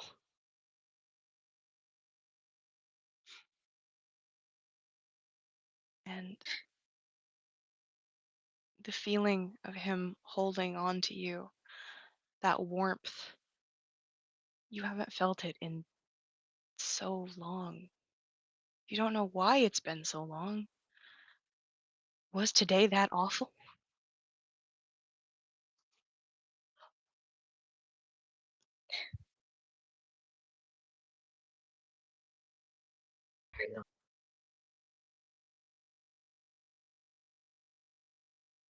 What'd you say? Feels like a very long day. I had a feeling it would be. That's why I ran you a bath too. I You even always put have little flower feelings about petals things, in don't it. you?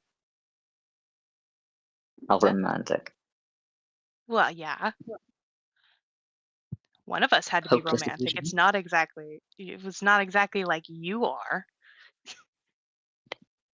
Oh, please, I can be if I want to. Yeah, sure you can. I'll believe it when I I just see it, but it's okay. I'm happy to be romantic for the both of us. see you were romantic enough that I just don't have to be. Sorry, you roboted for me. Say that one more time. You're romantic enough that I just don't have to be. Oh, so are you telling me that I should be less so that you get the opportunity? Is that what this is? Hell, Oh my god, you're not actually treating this as an invert. You would. All right. Fine, you can handle our anniversary this year.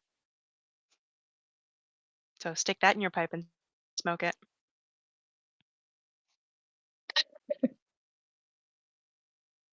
All right. Well, I bet that I can do just as well as you. I'll bet not. Me donated all the party planning. That ridiculous cake.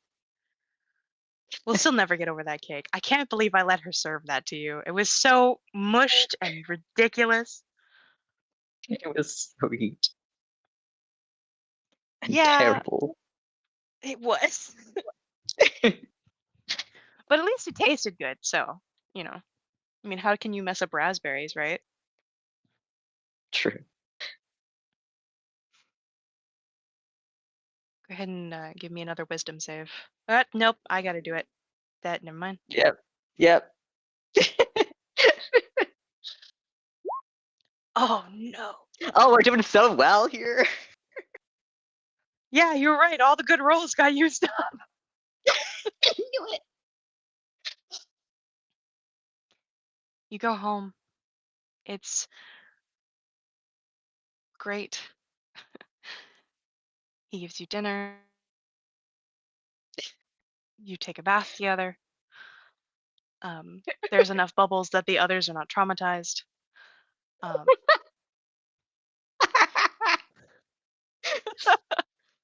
um, but your life is good and full. But something continues throughout the night to sort of twinge on the edge of your memory. The sound of a violin. Great. Oh no. I probably The get up, Go ahead. honestly. Get up and walk for a bit. Clear my head. Um, as you get up, um, uh, Etienne goes, "Are you going for one of your night walks again?" Just be a moment. Okay, but you'll catch your death of cold if you stay out there. How you don't be in the cold. We get along. Yeah, I forgot you're a crazy person. He kind of harumphs and turns over and takes all the blankets for himself. It's refreshing. It's freezing, and if your toes are cold, you can believe that you're sleeping on the couch tonight.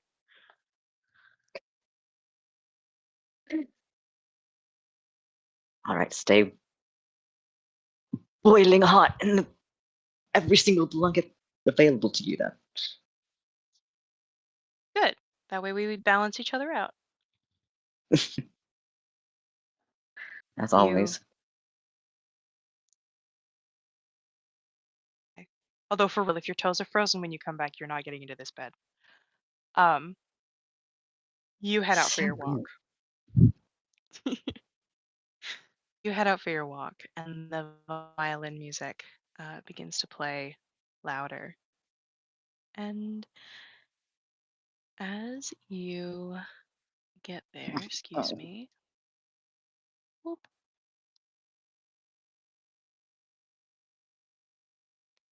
a different figure is found.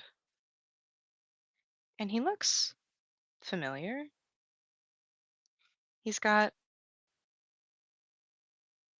green hair and oh, put it great. he has Etienne's build. But you just left him. Did he decide to come out on his own? But he's playing the violin. And in the midst of Mythold, you see him, and he glances over his shoulder at you uh, and smirks. You are very easy to trick. Do you realize that?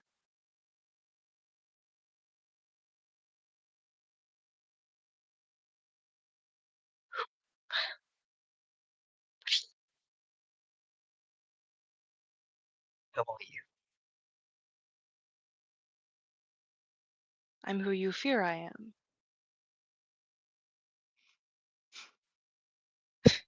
I'm who you want And me to who's be. that?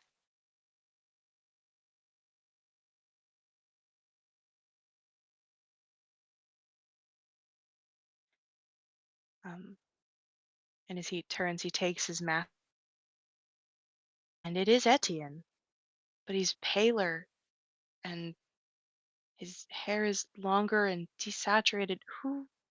How? Etienne doesn't play the violin, he plays the ocarina. That, Who are and you? I am your beloved. No. After you did, don't you remember? He sort of, one hand comes to sort of run a finger across his throat. Hold on, you're cutting out a moment. Whoop. Sorry. Okay, what did you hear last that was okay? Finger across the throat. You were glitching a little bit, but Okay. So he just ran his finger across it right there.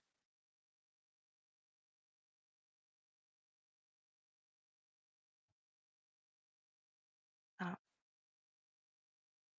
it mimics your own. I have the scar still. You didn't remember that you had it, but you feel it there. No, no.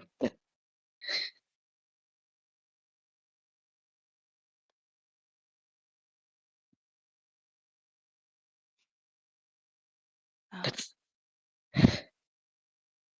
he sort of smirks and goes, "Really, Peregrine, can't you keep track of the people you kill? Or are we all insignificant to you like we're insignificant to him?" And he takes the violin bow and also runs it across his throat, and blood begins to flow down his chest um, as the scar opens up as if the bow were a knife. And you see on the violin the word songbird carved in. And you begin to feel colder than you were before. And the mist begins to close in, and the voices thrum and grow, and they begin to accost you. sort of look away, close my eyes, and put my hands over my ears, sort of close in on myself. And it's like you can't block them out. It's like they're in your mind. Oh It no. is so much and so loud. He's back. Oh my goodness, he's going through it.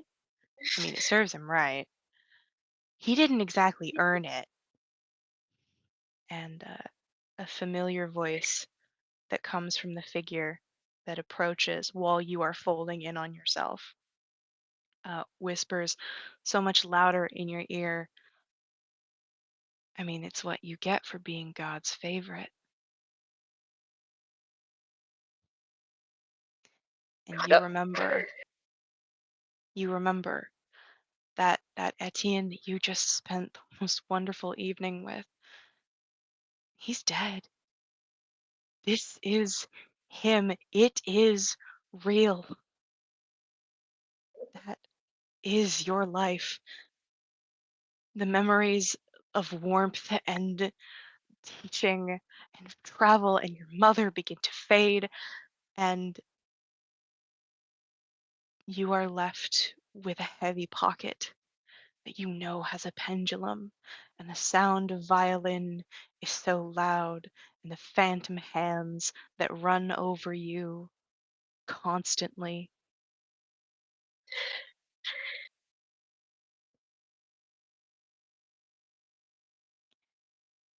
Give me another wisdom save. What was that? So stupid. Because you were stupid for thinking that you could run away.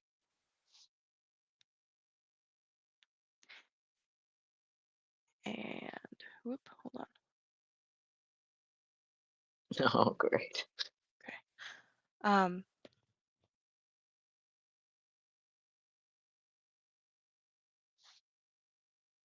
all right.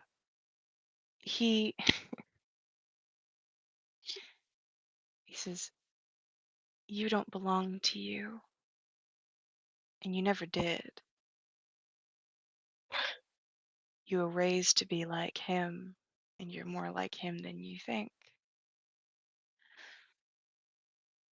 You destroy without question. Who do you think you are trying to be anything but what you are? Running from the truth won't save you, but you hear in your mind your own voice as if moments before they do not succumb.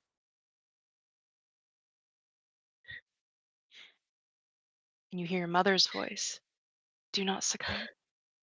And Etienne's voice, the real Etienne, the person that you loved, say, do not succumb. And the Raven Queen, say, we're going to save you. You have so much to do still. Do not succumb.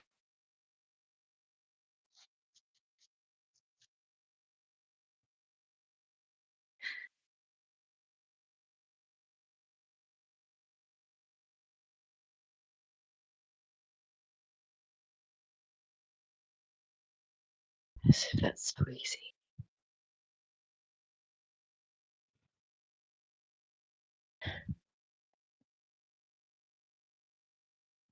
You remember your mother's voice from that moment in the garden.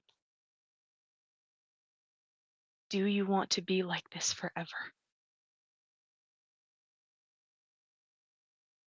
You have to try.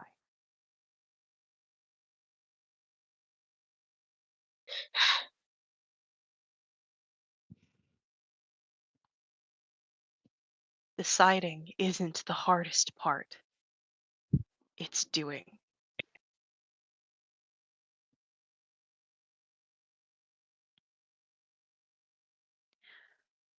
We'll check in with Alucard, the audience, real quick before we get your response, Peregrine.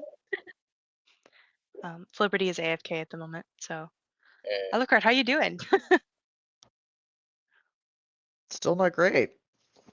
Thanks for asking. Thanks, I hate it actually. Thanks. Yeah, Alucard has been kind of watching the scene unfold a little bit distantly. He's still wrestling with that feeling of having become the person that he hates. Fair enough.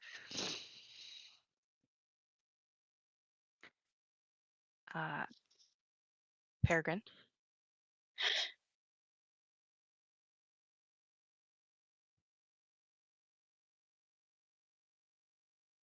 Your mother's voice, you have to try. You're right. I haven't belonged to myself.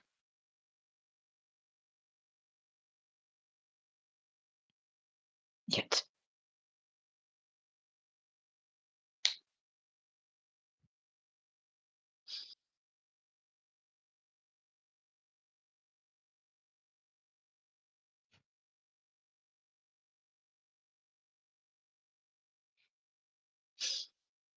You've watched everyone you care for get hurt because of you.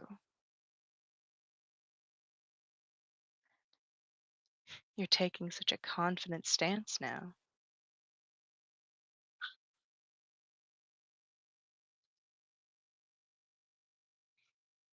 And he takes your hair and forces you to look as your mother appears. She looks weak and ill. And a very familiar teacup in her hand. She smiles somewhat sadly at you and drinks it. And you know that's the last one she'll ever drink. You gave her that teacup. No. And her face blurs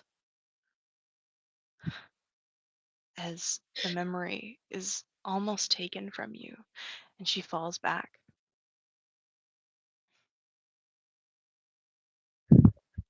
Another figure appears. She's in a cloak.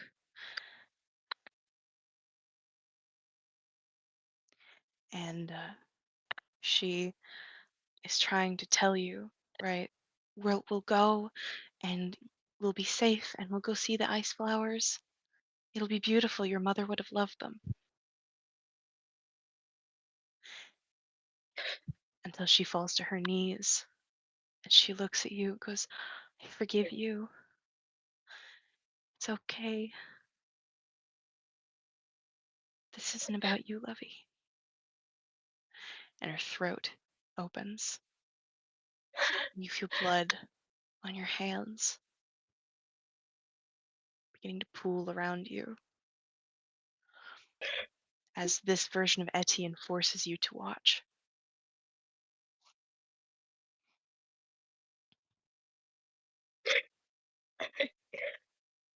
What? He goes, didn't you? It's not exactly like you fought it much, now did you? Shut up. Chione appears. Alucard, you know that figure.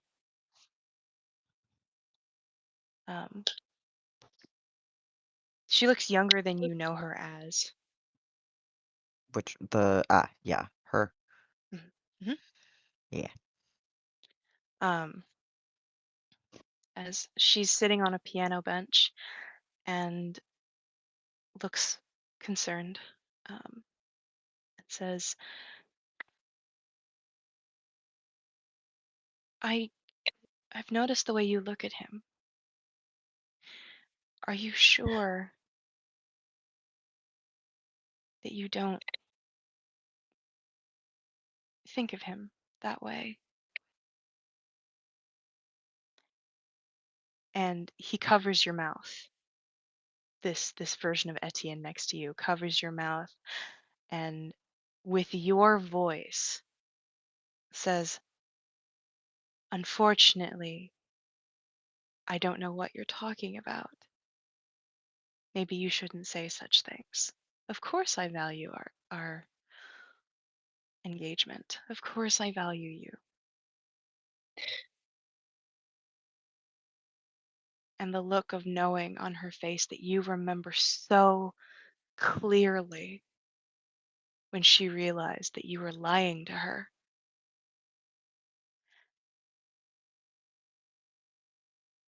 And the pain that she experienced as the piano bench that she's sitting on and her on it sort of sink back distinctly as the way that you ran from her the first time that you had this conversation. You wanted to take care of something else. You needed to take care of something else.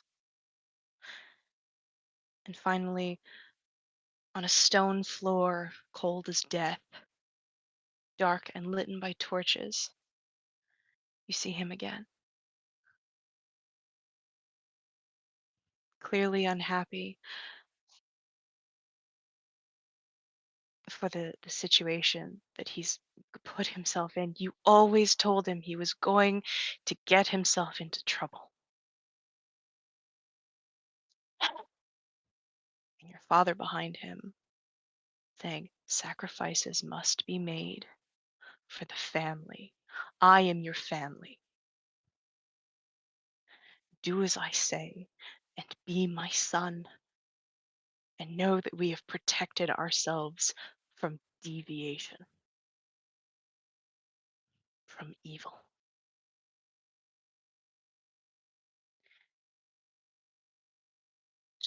And Etienne No. attempts to barter with Killian. But you don't have to make him do this. I can go, I can leave, or you can do it. Just don't make him do this. We talked about this. Don't make him do this. And his throat opens. And Nope. he attempts to tell you that he loves you. You know that's what he would have said. But Killian kicks him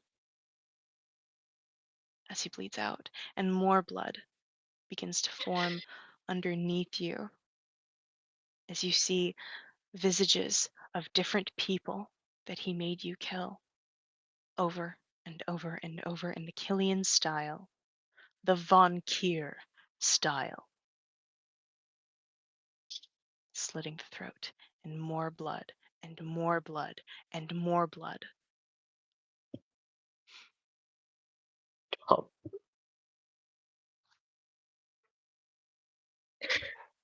One more wisdom save. wonderful.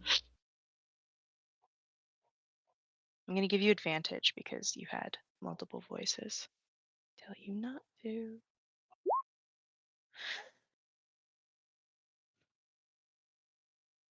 You are almost lost.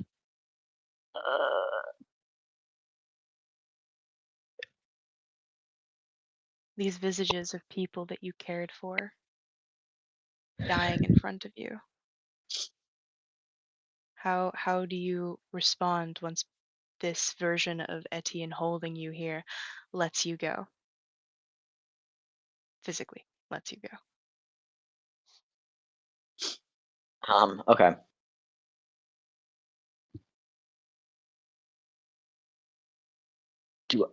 Do I have a knife in my hand? You do now.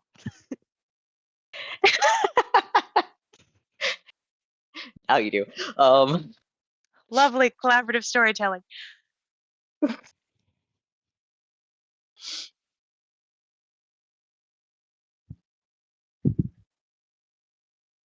This ends. And I'm You going said to this try ends. to. Mm-hmm. Okay. And this time I'm going to try to attack him.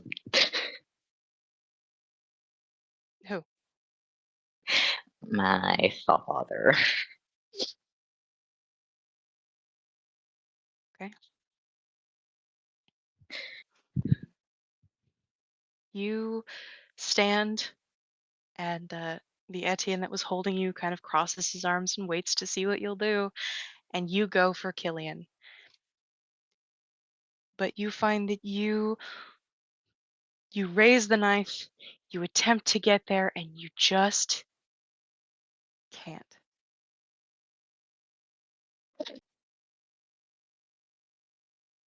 You attempt to slash through the air, anything to make it stop.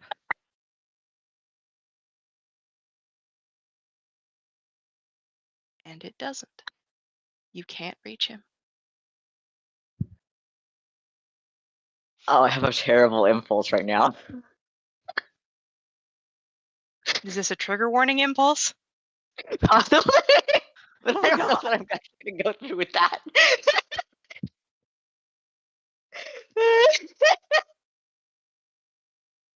Actually, Oh, maybe that's a how did I? hmm. Let me see. Hold on. Hmm. I can work with this. Oh no. You're like, I cannot. I have ceased to be able to handle this. But the figure of the Etienne that you know to be who he is now grabs your hand as you begin to turn the blade towards yourself. And he is significantly stronger than you remember Etienne being. As he smirks at you and goes, "Oh, my dear, your life has intrinsic value. You don't get to go back to Legion quite yet." And he takes the knife from your hand as you I am a weapon. have been stopped. What was that? I am a weapon. Yes, my love, but not on you. You don't get to be a target. And he kisses your cheek, and all of the figures begin to disappear one by one, Oh. except for this one. It says, "You are a tool through which your father's rage is enacted. You are a tool for which Legion receives what he needs. Live that life. It's simpler. And stay away from love. Clearly, you're not ready." Before he too disappears.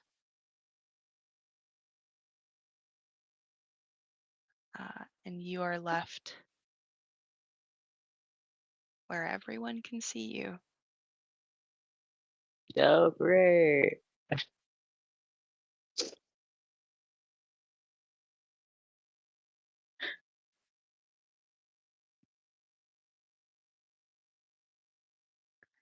Alucard?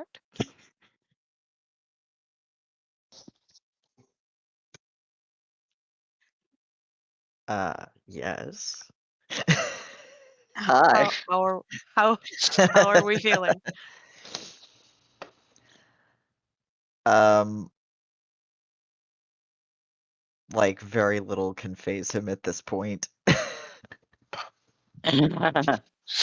Yeah, what the fuck is all this shit? Although he is mildly impressed that Peregrine's history and circumstances are even more fucked up than his.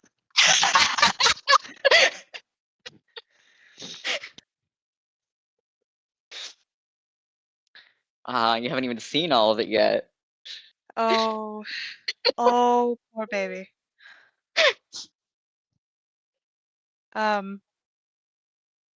Yeah, you were like, my life is fucked up. And Peregrine was like, hold my beer. Yeah. Yeah. Mm-hmm. Mm-hmm. And you are pulled out of the circle. The Shikuya is pulled into the circle. And he is like, I hate this. I hate all of this.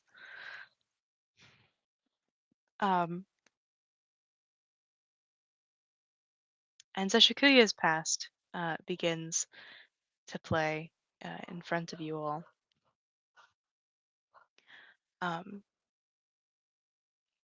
Or more specifically, his triumph as the instructions, for those of you who know what they were, begin to sort of begin. Lumen appears next to it, but a different version of Lumen, sort of older and kinder, if that could be possible. She takes his hand and says, "You know, I don't remember having a last name, but the last name sounds good. Is Luman Mahili. Sounds very exotic."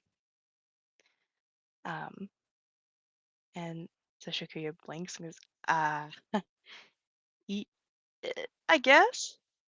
I suppose it depends on where you're from." And they begin to talk um, about the fact that, of course, they are married, that they are in Warming Rock. It's exceedingly hot in here, which, Peregrine, for the scent of blood that's reeking off of you, the heat is not helping. Oh, great. That didn't go away? Does it go away when you normally think about it? Not really, no. Exactly.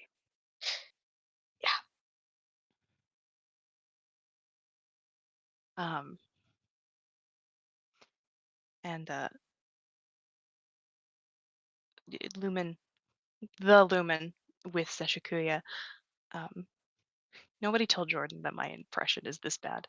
No, it's you. They're gonna know. I know, but I'm gonna be sad when they do find out. And Lumen goes, "Should we go talk to your brother and your thinly disdained your mother? I would like to torture her with mother-in-law jokes." And Zashikuya goes, "You know, maybe we leave that to Flipperty. That seems like a Flipperty thing." And she goes, "You don't like my jokes? But they are so punny." And he goes, of course I love your jokes. You know what, Lumen? You are an independent woman. You don't need my permission." And she goes, "That's right. I do not. But it would be nice to have your backup." He goes, "You know, I can't wingman. I'm not that funny, but I'll support you no matter what. I I always will." And he kind of takes her hand and kisses the back of it. And she goes, "Oh, look, he is smitten.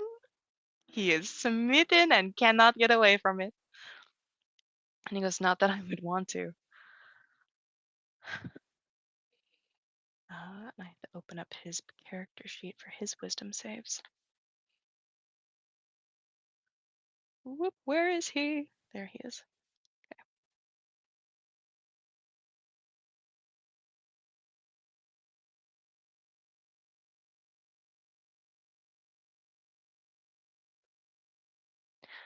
Okay. Actually, Shadow DM, Mm-hmm. I'm gonna go ahead and give you access to his character sheet if you could make his wisdom saves for me. Sure.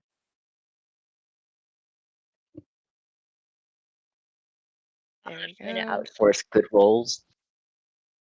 Maybe, well, maybe it's just you and Alucard who end up with shitty rolls. We'll see. So his character sheet is in the party NPCs tab, not in the Shadow DM controlled. Okay, got it.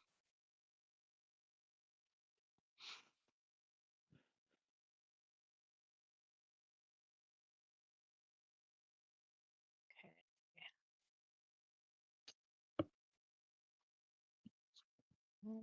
While I get all of his little NPCs ready. Whoop.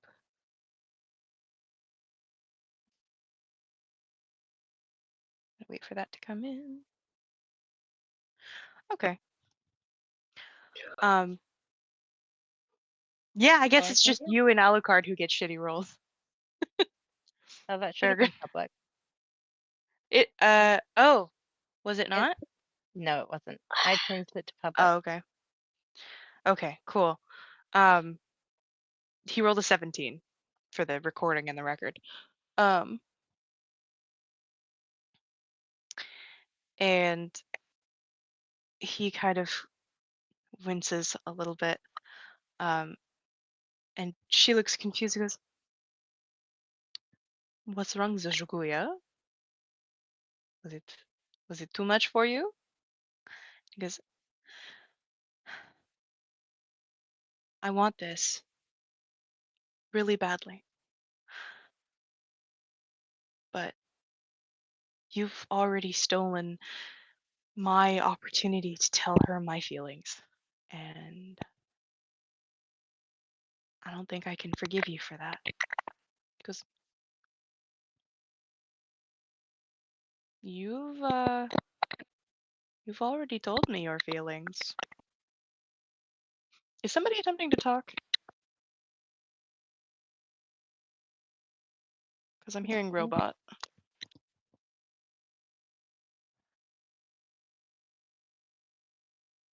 Do I still have everybody? Think so? I think so. Peregrine, talk for me.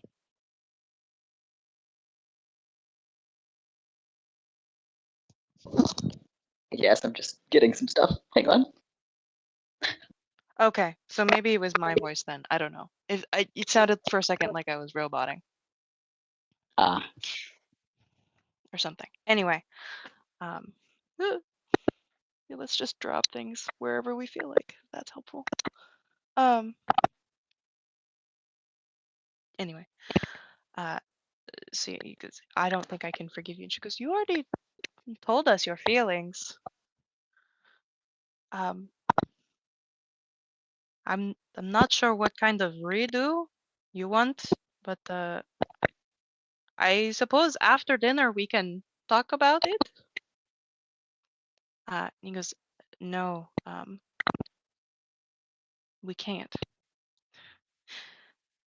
because this isn't actually happening, and you aren't actually real." And she goes, "You are beginning to worry us. Are you certain?" Um, and then a young Yuan-Ti sort of comes up and hugs him around the waist. He goes, "Zeshakuya, you guys are getting late. You're supposed to be coming and hanging out with us." And he looks horrified. Please give Zeshakuya another wisdom save, Shadow DM. Okay.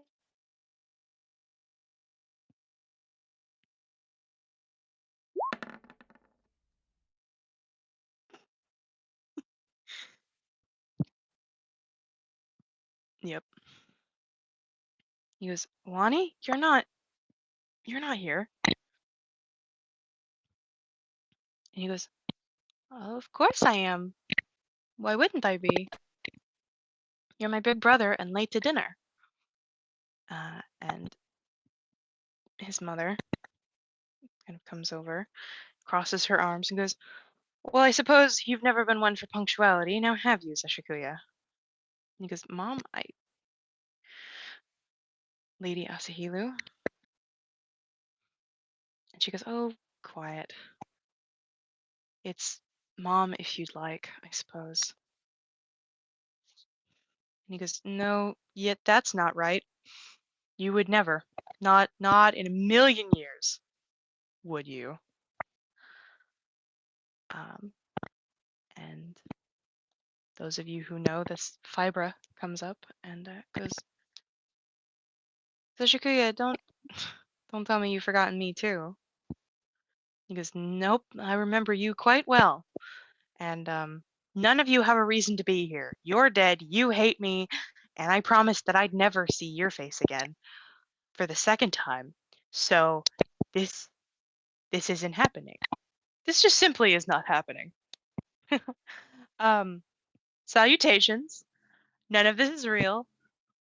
He sort of glances at Lumen and goes, I really hope you act like this when I do tell you my feelings and we are able to get through whatever this stupid game is." And the Lumen that is there kind of tilts her head and goes, "It's not a game, Sashokuya, it's our real life." He goes, "Nope, nope, nope. That's false. That has to be false because you love someone else. And I know that you love someone else because you told me. I saw it. You can't mm, you can't hurt me like this. This isn't fair." Another wisdom save with disadvantage, please. Okay. Uh,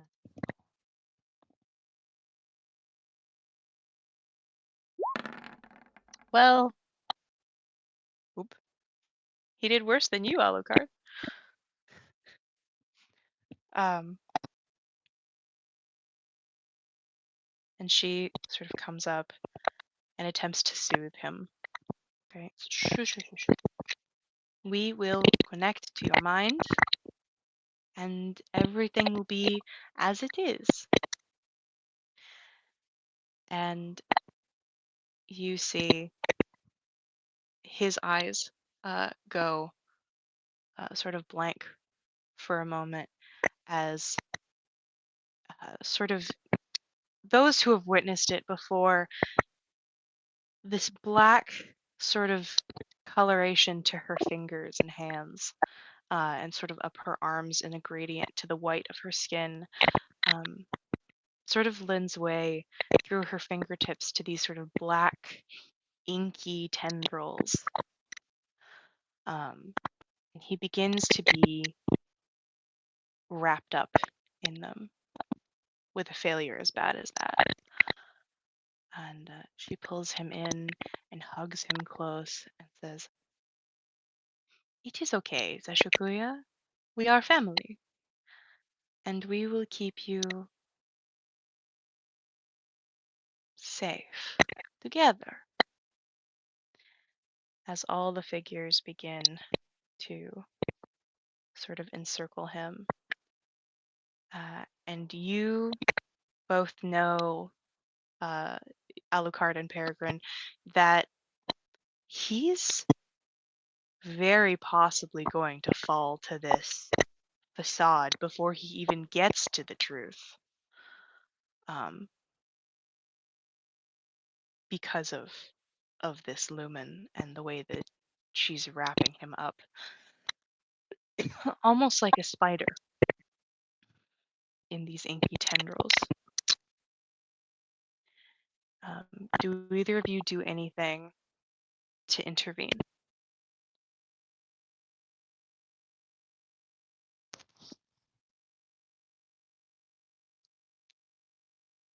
Um,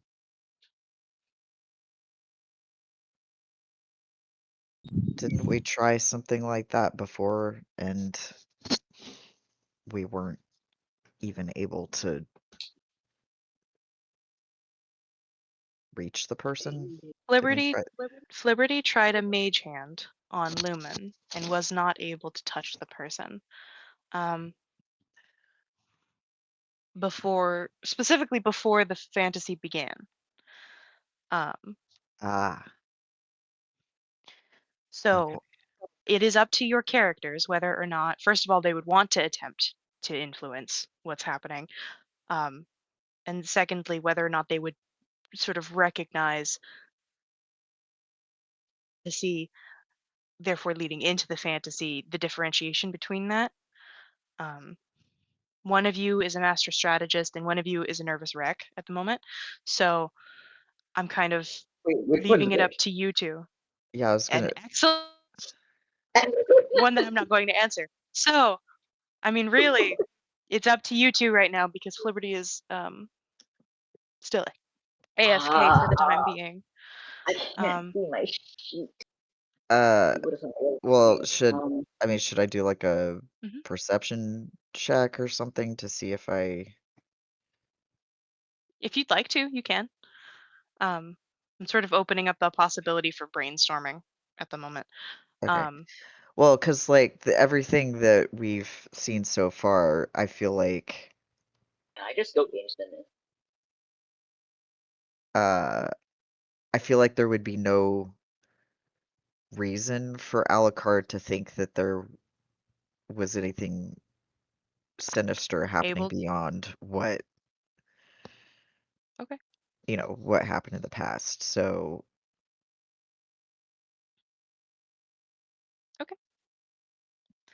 Um, so I that's totally guess fair. If he wants to make a perception check, he can. yeah, Peregrine, you I said you can. just want to walk into the mist. Can I just go into the mist? Yeah. You can definitely move forward. Yeah. Oh, great. How Okay. how close would you like to be? I am going full acting on impulse here. Okay. And I'm Hey, just gonna. sorry to interrupt everybody. I have a puppy emergency. My corgi decided to get in a fence fight with a mastiff, and he chipped a tooth or lost a tooth. So I need to head out. So I'm real sorry, everybody. Okay. So yeah, We will get to Peregrine going into the mist then. When we come back a week after next. okay. I am terribly sorry. You know Yeah. what? Real life comes first. We always say. Yeah, my stupid corgi Yeah. has a tooth just barely hanging on, but it's sticking out of his Oh, mouth. poor So little guy. yeah. Oh baby. Yeah, so I'm really sorry. So we're gonna go and end the session now. Well, sorry. Yeah. So thanks for watching, everybody, and we'll see you next week. Bye. Bye. Bye. We'll get an update.